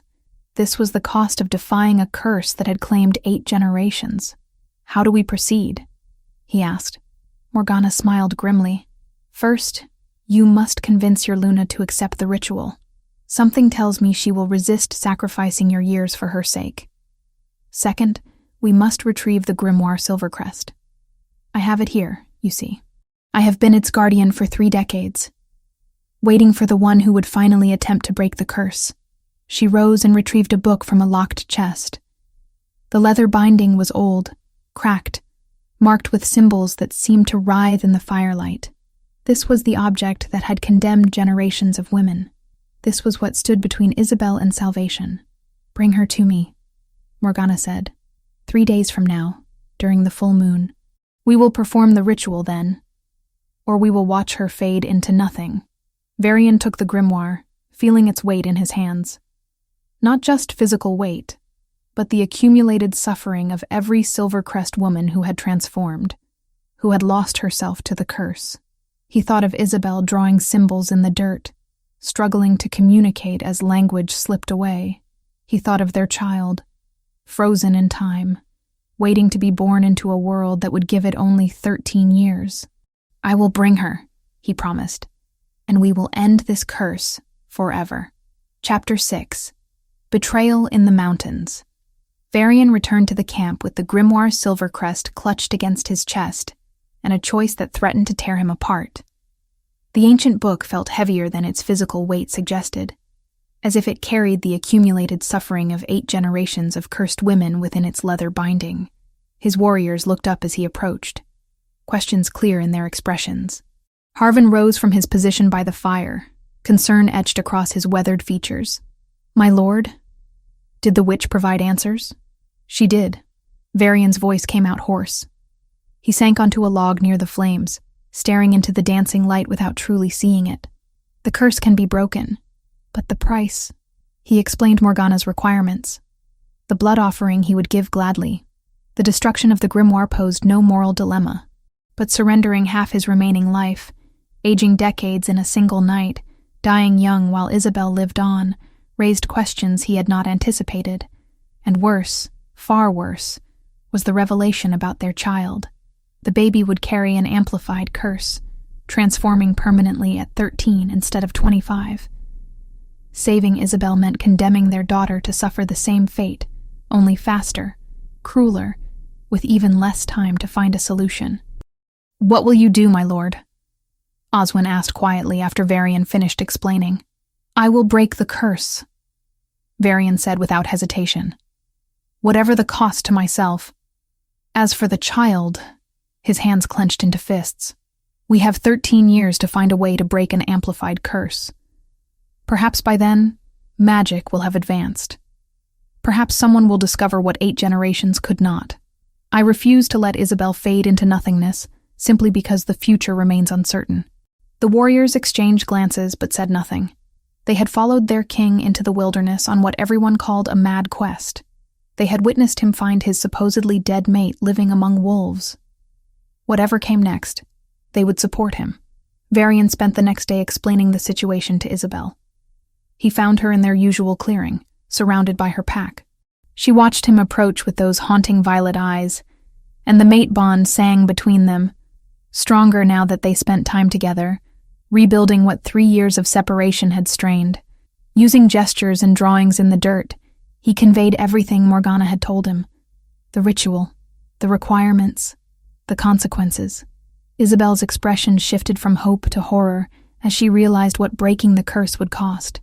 When he finished, she shook her head violently and grabbed his hands, pressing them to her chest. Her meaning was clear. She would not accept his sacrifice. She would rather fade away than watch him age decades, die young, leave the kingdom without its rightful king. "It is not your choice to make," Varian said gently but firmly. "You chose for both of us 3 years ago when you fled. You decided alone that protecting me from your transformation was worth more than our bond, our love, our future together. This time, I am choosing, and I choose to save you, whatever the price." Isabel's tears fell freely. She drew frantically in the dirt, showing him a crown, a kingdom, people who needed him. How could he abandon his responsibilities? How could he leave Valdoria vulnerable by shortening his life? "I am 35, Varian said. "Even if I age 20 years, I will still have decades to rule. And our child, curse or no curse, will have a mother who is whole, who can speak, who can teach her what she needs to know before the curse activates. That is worth any sacrifice." They argued through drawings and gestures for hours. But Varian remained unmoved. He had made his decision. In 3 days, during the full moon, they would perform the ritual. 2 weeks passed. Varian wanted to give Isabel time to accept what would happen, to prepare herself mentally for the transformation back to complete humanity. He also needed to gather certain supplies Morgana had requested. Rare herbs, silver chains for the ritual circle, candles made from specific materials. The camp settled into a routine during those 2 weeks. Warriors hunted and fished, maintaining their supplies. Varian visited Isabel daily, and she began spending more time near the camp, her wolves growing comfortable with the presence of shifters who made no move to harm their adopted pack member. Back in Valdoria, however, other plans were taking shape. Lucien Stoneheart sat in his brother's study, reading reports from the spy network he had cultivated over the past 3 years. Most of the information proved mundane: harvest yields, trade disputes, minor border skirmishes. But one report made his pulse quicken. The Alpha King had been spotted in the Forbidden Mountains with a small group of warriors. More significantly, he had been seen in the company of a wild woman who bore a striking resemblance to the deceased Luna. Lucien read the report 3 times, his mind racing. If Isabel lived, if Varian brought her back to the castle, then Lucien's carefully constructed plans crumbled to dust. For 3 years, he had positioned himself as the concerned brother, the loyal advisor, the one who would inevitably inherit when Varian died without heirs. But a living Luna changed everything, especially if she still carried the child she had been pregnant with when she disappeared. My lord, his personal servant, a weaselly man named Torvin, entered the study. "You sent for me? I need you to hire men," Lucien said quietly. "Discreet men, the kind who ask no questions and leave no witnesses. Send them to the Forbidden Mountains with orders to eliminate a small group of warriors and make it look like an accident. Wild animal attack, perhaps. Bandits. I care not what story they construct, only that no one survives." Torvin's eyes widened slightly. "My lord, you speak of killing the Alpha King. I speak of removing an obstacle," Lucien corrected coldly. "My brother has gone mad with grief, chasing ghosts in the wilderness. It is a mercy to end his suffering. And if the woman with him dies as well, then the kingdom is spared the embarrassment of a Luna who lived as an animal for 3 years. As you command, my lord." Torvin bowed and hurried from the room. Lucien stood and walked to the window overlooking Valdoria. Soon, very soon, this would all be his. The throne, the power, the kingdom. He had waited 29 years, living in his brother's shadow, watching Varian receive everything while he received nothing. That was about to change. The assassins reached the mountains 4 days later. 6 men, all experienced killers who worked for coin rather than loyalty. They found Varian's camp easily enough. The warriors made no effort to hide their presence. Smoke from cooking fires marked their location, and guards patrolled in predictable patterns. "We attack at night," the leader, a scarred man named Greaves, told his companions. "Make it look like a pack of wild beasts. slash throats, scatter supplies, leave tracks. The official story will be that the Alpha King died tragically in a hunting accident. They watched the camp for a day, learning its rhythms. They noted when guards changed, when the warriors slept, when the camp was most vulnerable. They also noted the wild woman who appeared periodically, always surrounded by actual wolves. What about her? One assassin asked nervously. Those beasts obey her commands. Kill her first, Greaves said simply. Remove their protection, then butcher the warriors while they sleep. Simple. But nothing about that night would prove simple. The attack came 2 hours after midnight, when the moon hung high and 3/4 full. The assassins crept through the forest with weapons drawn, spreading out to surround the camp. They had orders to kill everyone, leave no survivors who might report what truly happened. Greaves reached the first guard, a young warrior dozing against a tree. His blade slashed across the man's throat before the guard could cry out. Blood sprayed hot across Greaves's hand. 1 down, 7 to go. But the scent of blood carried on the wind, and wolves had better noses than men. The howl that split the night was not human. It was pure animal fury, the sound of a predator protecting its territory. Within seconds, 24 wolves materialized from the shadows, their eyes glowing in the firelight, their lips pulled back to reveal fangs designed for tearing flesh. "Fall back," Greaves shouted. But it was too late. The wolves attacked with coordinated precision that spoke of pack intelligence. They separated the assassins, driving them apart, eliminating the advantage of numbers. One man went down screaming as 3 wolves bore him to the ground, their jaws closing on his arms and throat. Varian burst from his tent, sword already drawn. He assessed the situation instantly. Assassins in the camp, wolves defending, his warriors scrambling to arm themselves. This was no random attack. This was planned, coordinated, meant to look like an accident. "Defend yourselves," he roared, his voice carrying the weight of alpha command. "These are not bandits, they are assassins." The battle turned into chaos. Assassins fought wolves and warriors simultaneously, desperate now to escape rather than complete their mission. Steel clashed against claw, blood soaked into mountain soil. Greaves found himself facing Varian directly. The Alpha King moved with terrifying speed, each sword stroke meant to kill. Greaves was skilled, experienced, but he was just a man. Varian was something more, something ancient and powerful wrapped in human flesh. "Who sent you?" Varian demanded, his blade slicing across Greaves's shoulder. "Answer, or I will make your death last hours." "Go to hell," Greaves spat. Then Isabel appeared. She moved through the battle like a ghost, her wolves parting to let her pass. But it was not her presence that stopped the fighting. It was what she did. She saw an assassin raising a crossbow, aiming at Varian's unprotected back, and she reacted, not as an animal, as a human warrior using tactics, strategy, conscious thought. She grabbed a fallen spear and threw it with perfect accuracy, taking the crossbowman in the chest before he could fire. Varian stared at her, shocked. That throw required human intelligence, human coordination, human strategy. For a moment, despite everything the curse had taken, Isabel had been fully herself. The remaining assassins broke and ran.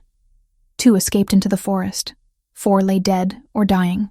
Greaves clutched his wounded shoulder, pinned beneath Harvin's boot. "Talk," Varian commanded. "Who hired you?" Greaves remained silent until Varian's hand closed around his throat. The Alpha King's eyes had gone wolf gold, promising violence beyond imagining. "Lucien," Greaves gasped. "Your brother. He paid us to kill you and make it look like an accident." The words hit Varian like a physical blow. His own brother. His blood. The man he had trusted to help rule Valdoria in his absence. "Lucien," he repeated softly. The name tasted like poison. "Why?" "The throne," Greaves wheezed. "He wants the throne. Thought you dead would make him king." Varian released the man and stood, his mind racing. If Lucien had sent assassins once, he would send them again. The mountains were no longer safe. More than that, his brother had committed treason, attempted regicide. Justice demanded a response. "We return to Valdoria," Varian announced to his warriors. Immediately. We have a traitor to confront. Isabel appeared beside him, her hand touching his arm gently. Her expression held question and concern. She understood enough to know something terrible had been revealed. Varian took her hand, pressing it to his chest. My brother tried to have us killed. I must return to deal with him. But I will come back. 3 days, I promise. I will return with Morgana and everything needed for the ritual. Isabel's violet eyes held his for a long moment. Then, slowly, she reached up and touched his face. The gesture was tender, accepting, trusting. She pointed toward the path that led back to civilization, then placed her hand over his heart. She understood. She was giving him permission to go, to handle this crisis, to protect his kingdom, and she would wait. 3 days, Varian repeated. Stay safe. Stay hidden.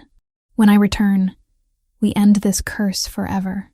He kissed her forehead, breathing in the wild scent of her, memorizing the feel of her in his arms. Then he forced himself to step away, to mount his horse, to lead his warriors back toward Valdoria and the brother who had betrayed him. Behind him, Isabel watched until they disappeared from sight. Her wolves pressed close, offering comfort. In 3 days, everything would change. Either she would be saved, or she would lose herself completely. She hoped, desperately, that Varian would return in time. Chapter 7. Breaking the Curse. 3 days. Varian had promised Isabel 3 days, and he kept that promise despite the chaos that awaited him in Valdoria.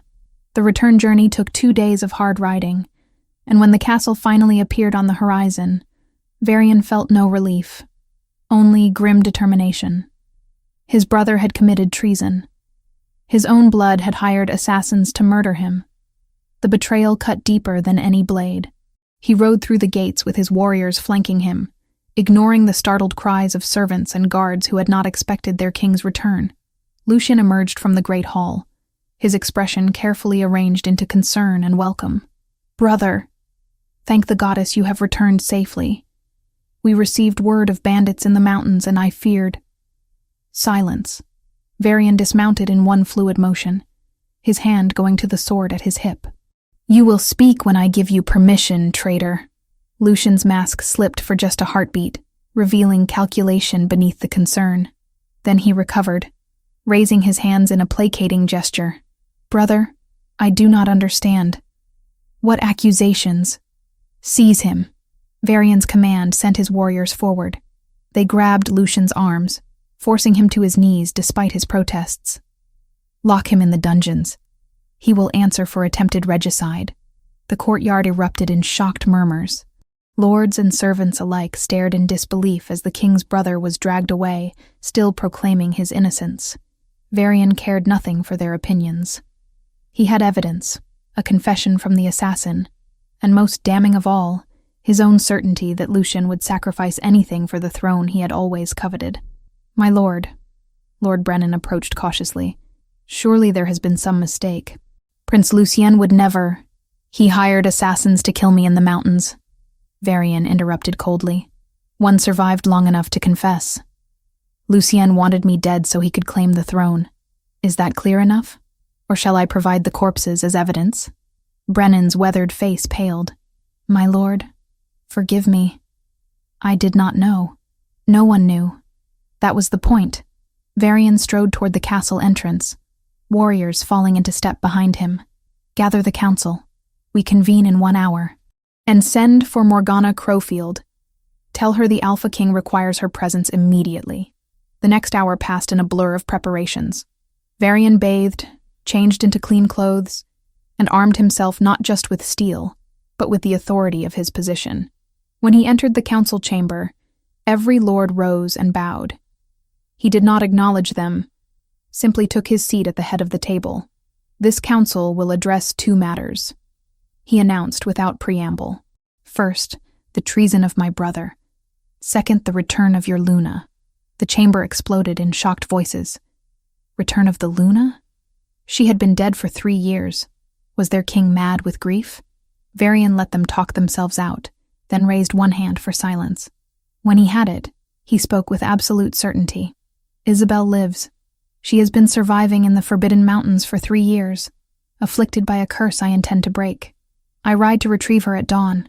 Any who question this decision may leave this chamber now and never return. No one moved. Good. Varian leaned back in his chair. Morgana Crowfield will perform a ritual to break the curse. It will take place in 3 days during the full moon. Until then, no one speaks of this outside these walls.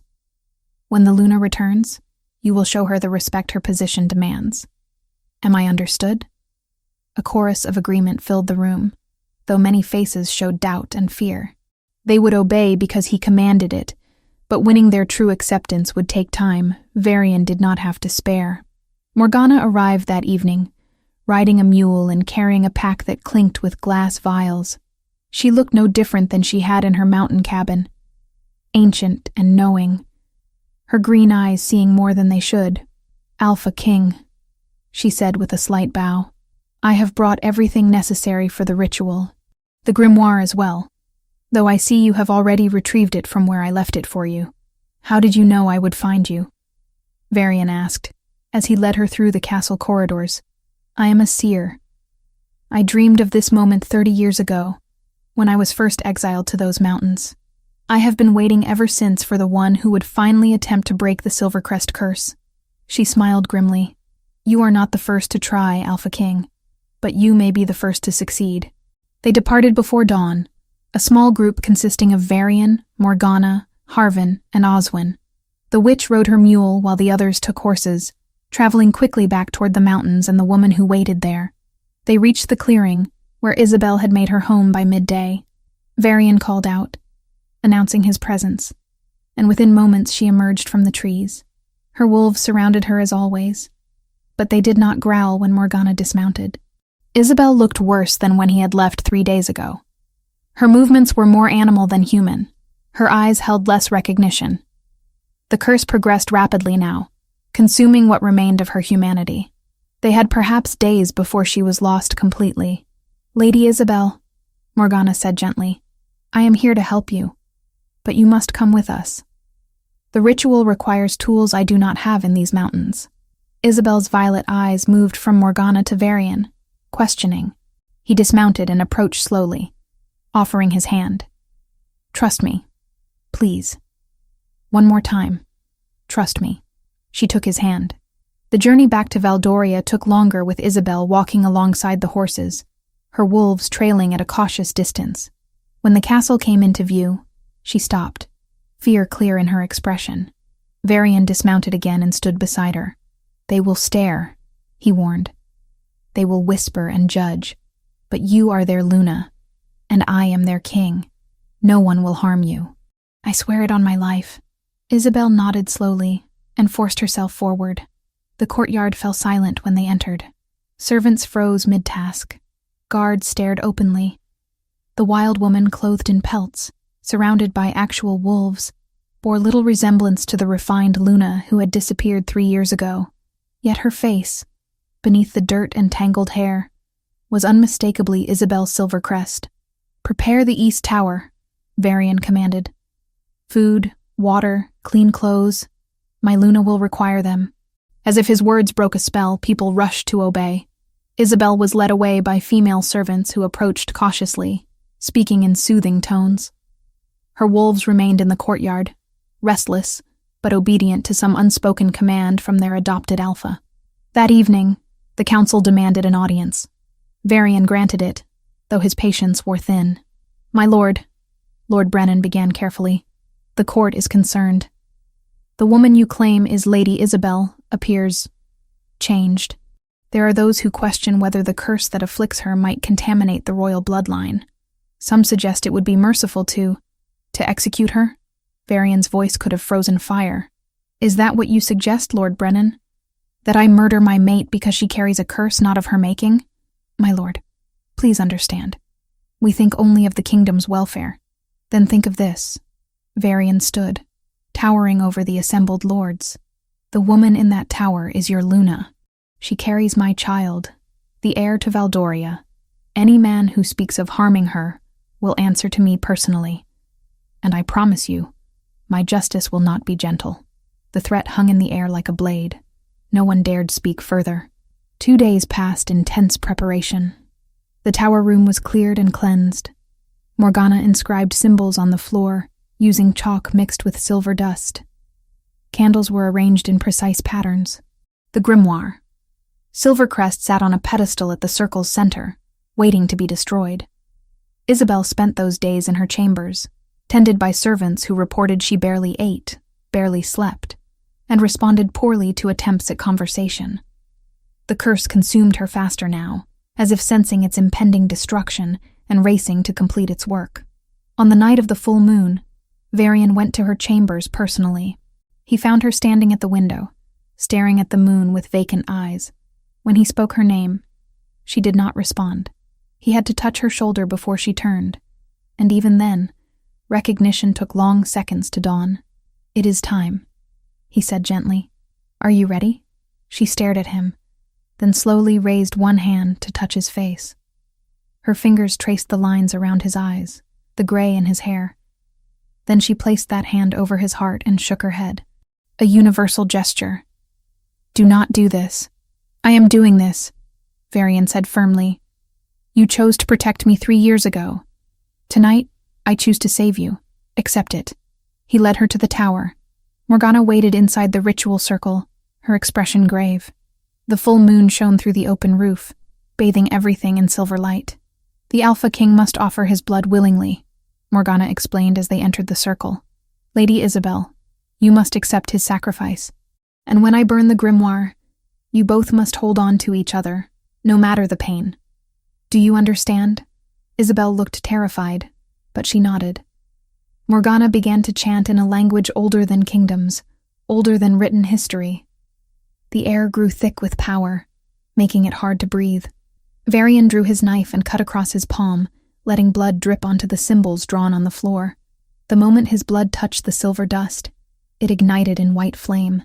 "Accept the sacrifice," Morgana commanded. Varian took Isabel's hands, pressing his bleeding palm to hers. The mate bond flared to life between them, no longer just connection but conduit. Through it flowed his life force, his years, his very essence. He felt decades pour out of him like water from a broken vessel. Isabel tried to pull away, her eyes wide with horror as she felt what he was giving up. Varian held her tighter. "No, you do not run this time. Stay with me." Morgana opened the grimoire Silvercrest and began reading from its pages. The words she spoke made reality shudder. Then she threw the book into the flames. It caught instantly, burning with unnatural silver fire that gave off no heat, but filled the chamber with blinding light. The pain hit them both simultaneously. Isabel screamed, the first true sound she had made in months. Her body convulsed as the curse fought against its breaking, unwilling to release its hold. Light exploded from her belly where their child lay frozen, and the pregnancy suddenly resumed. Months of halted development compressed into seconds. Varian aged before her eyes. Gray spread through his hair completely. Lines deepened around his mouth and eyes. His skin loosened slightly. His muscles lost definition. 20 years stripped away in moments, the price paid in full. They collapsed together, still holding each other as the ritual reached its crescendo. The grimoire turned to ash. The symbols on the floor burned away, and finally, blessedly, the pain stopped. Silence filled the tower. Isabel lay in Varian's arms, breathing hard, her body human and whole.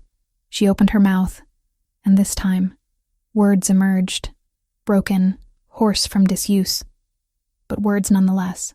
"Varian," she whispered. "What have you done?" "I saved you," he said simply. His voice sounded older now, rougher. "As you tried to save me." Morgana knelt beside them, checking them both with experienced hands. "The curse is broken. Your wolf will not return, Lady Isabel, but your humanity is secure. You will not lose yourself further. And the child." She pressed her hand to Isabel's belly. "The pregnancy has resumed. You will give birth in approximately 6 months." Isabel looked at Varian, at the gray in his hair, the age on his face. Tears streamed down her cheeks. "You should have let me fade. You should have—" "Never," Varian interrupted. "In all the world, in all possible futures, I would make this choice again. Do you understand? You are worth every year I gave. You are worth everything." She kissed him then, desperately, gratefully, and the mate bond sang whole and complete between them. Below, in the dungeons, Lucian heard the bells ringing in celebration and knew he had lost everything. The next morning, he was brought before Varian for judgment. "Banishment," Varian pronounced. "You are stripped of your title, your lands, your place in this kingdom. You will leave Valdoria as a rogue, with no pack to call your own. If you return, the sentence is death." Killing Lucian outright would have satisfied the pack's hunger for justice, but it would also have carved his name into every whispered tale of rebellion. Exile cut him off from power, allies, and legacy, leaving him to die as he had lived, alone, scheming in the dark with no one left to listen. It was a cleaner solution, and a warning to any who might mistake their king's mercy for weakness. Lucian was dragged away, still protesting, still claiming innocence no one believed. He would wander alone until some rogue or rival killed him, which was a gentler fate than he deserved. The curse was broken. The traitor was banished, and in the East Tower, Isabel Silvercrest slept in her mate's arms, finally, truly home. Chapter 8. A New Dawn. Isabel woke to sunlight streaming through windows she had not seen in 3 years. For a moment, disorientation clouded her thoughts. Where was her cave? Where were her wolves? Then memory crashed back, and with it came the realization that made her gasp aloud. She could think clearly. Words formed in her mind without dissolving into meaningless sounds. Her humanity had returned, whole and complete, easy. Varian's voice came from beside the bed, rough with exhaustion. "You have been unconscious for 2 days. The healer said you needed rest after what the ritual put your body through." Isabel turned her head and felt her breath catch. Varian sat in a chair pulled close to the bed, and he looked profoundly different from the man she had left 3 years ago. Gray had overtaken his entire head of hair, turning what had been dark brown into silver. Deep lines bracketed his mouth and eyes. His hands, folded on his lap, showed prominent veins and looser skin. He looked like a man approaching his mid-50s rather than 35. "What have you done?" she whispered, her voice hoarse but functional. Speaking felt strange after months of silence, like using muscles she had forgotten existed. "Varian, what have you sacrificed for me?" 20 years. He reached out and took her hand gently. "I gave 20 years of my life to break your curse, and I would give 20 more if required. Do not waste energy feeling guilty. I made this choice freely." Tears spilled down Isabel's cheeks. She tried to sit up, and Varian moved quickly to help her, arranging pillows behind her back. The chamber around her was familiar yet foreign, like a memory half forgotten. Her chambers, the ones she had abandoned when she fled. "The baby," she said suddenly, her free hand going to her belly. The swell was still there, but different somehow. "Is it alive and well?" Varian's expression softened into something that resembled his old smile. The pregnancy resumed from where it had frozen. 3 months along. "The royal healer estimates you will give birth in approximately 6 months. 6 months. Isabel tried to calculate how long she had carried this child in total. 3 months before the curse activated and froze everything. 3 years frozen. Now 6 more months. It defied all logic, yet she could feel movement within her womb. Small flutters that spoke of life continuing against impossible odds. "There is more you should know." Varian's tone grew serious. "The child will carry the curse. Morgana says it will activate when she turns 13 rather than 25. We will have 13 years to find a way to break it again, to save our daughter from the same fate you endured." The words should have devastated her. Instead, Isabel felt only determination. 13 years was more time than many people received to solve impossible problems. And they would not be alone this time. They had Morgana's knowledge, the resources of an entire kingdom, and most importantly, they had each other.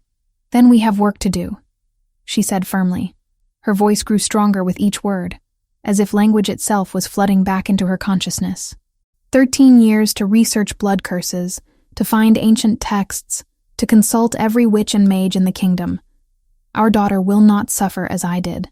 Varian's expression filled with something Isabel recognized as pride mixed with relief. He had feared, she realized, that she might retreat into despair upon learning their child's fate. But 3 years surviving in the wilderness had changed her fundamentally. She was no longer the refined Luna who had fled to spare others pain. She was someone who had faced death daily and emerged stronger. Over the following weeks, Isabel recovered her strength. Speaking became easier, though she still struggled with complex words and sometimes lapsed into frustrated gestures when language failed her. The healer assured her this was normal given the curse's effects. Full recovery would take time. The court's reaction to her return proved mixed. Some welcomed their Luna back with genuine joy. Others whispered behind their hands about the wild woman who had lived among beasts, questioning whether she could truly resume her duties. Isabel ignored them. She had faced down bears and survived winters that would have killed seasoned warriors. Court politics seemed trivial by comparison. She did, however, make a point of addressing the council formally 6 weeks after the ritual. Dressed in proper gowns that felt constraining after years in pelts, she stood before the assembled lords and spoke with a voice that had learned to command wolves. "I understand some of you question my fitness to serve as Luna," she began, meeting each lord's gaze in turn. "You see someone changed by hardship, marked by survival, no longer the refined lady who once graced these halls. You are correct. I am changed. But I would argue I am better for it." Lord Brennan shifted uncomfortably in his seat. Others exchanged uncertain glances. "I have learned what it means to fight for every breath," Isabel continued. "I have learned the value of loyalty from beasts who accepted me when I had nothing to offer. I have learned that survival requires both strength and sacrifice. These lessons will serve this kingdom well, as I resume my duties beside your king." She placed her hand on her swollen belly, now clearly showing at nearly 5 months along. "And when my daughter is born, she will inherit both the curse that afflicts her and the determination to break it. She will know that challenges can be overcome, that curses can be broken, and that love is worth any price. That is the legacy I will give her." The council accepted her words with varying degrees of conviction, but acceptance came nonetheless. Isabel had proven she would not be dismissed or cowed. She was Luna, and she intended to fulfill that role with every ounce of strength she possessed. 6 months passed in a rhythm of preparation and healing. Isabel's pregnancy progressed normally now, the frozen months finally giving way to natural development.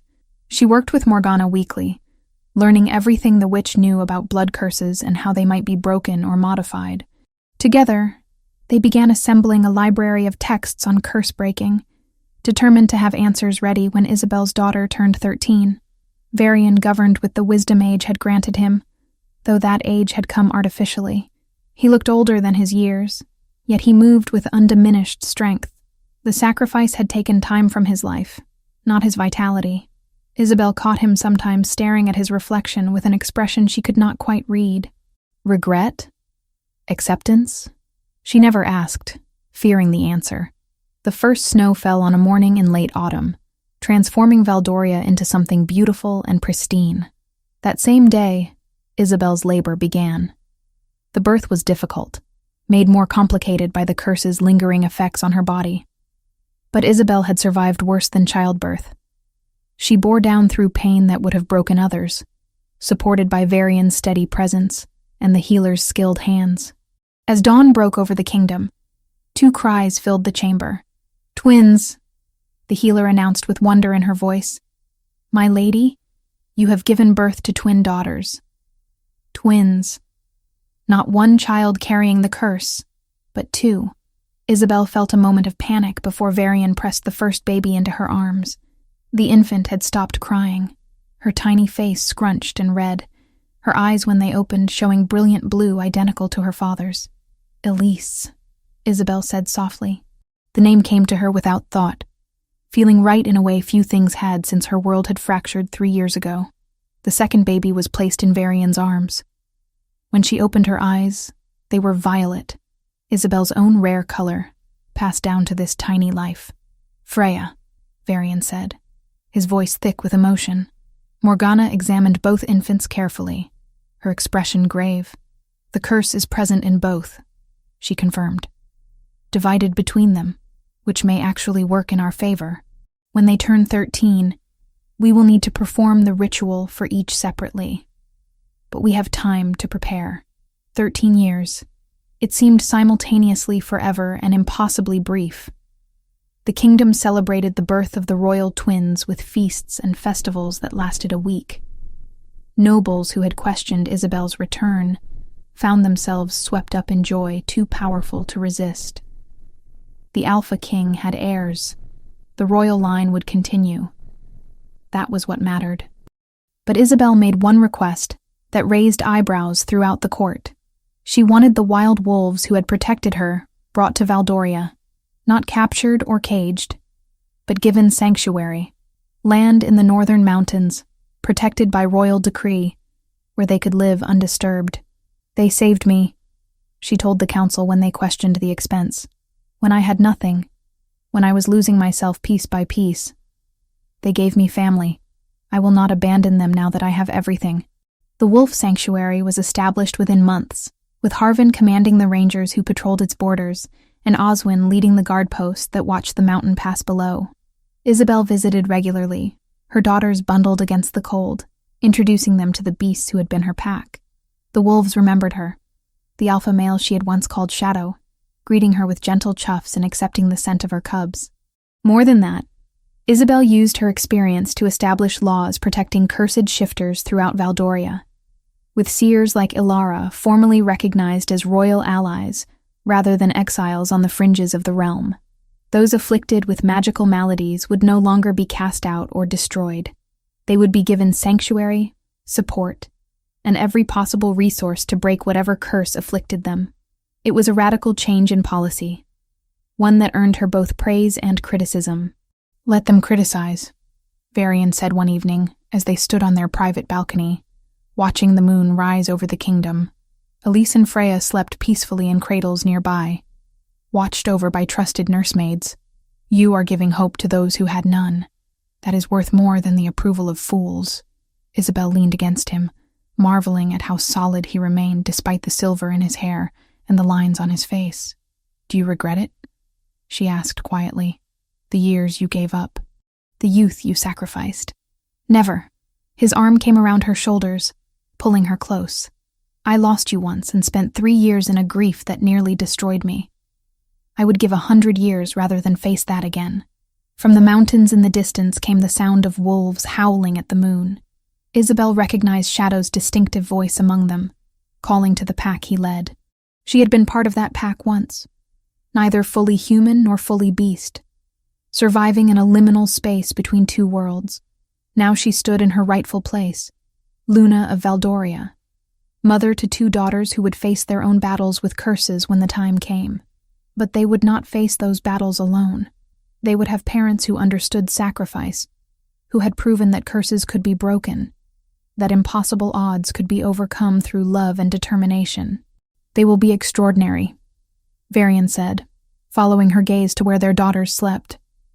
"Our girls, they carry your strength and your determination.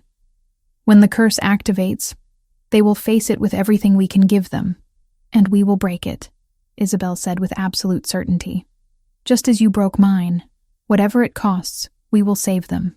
The wolves howled again, their voices carrying across the distance, a reminder of survival against impossible odds. A promise that family, whether born of blood or formed through adversity, endured. Isabel Silvercrest, who had been lost and found herself again, stood with her mate beneath the moon and knew that their story was far from over. Challenges waited ahead, curses that would demand breaking, battles yet to be fought. But for tonight, in this moment, they had won. They had survived. They had created a future where none should have existed, and that was worth everything. The end.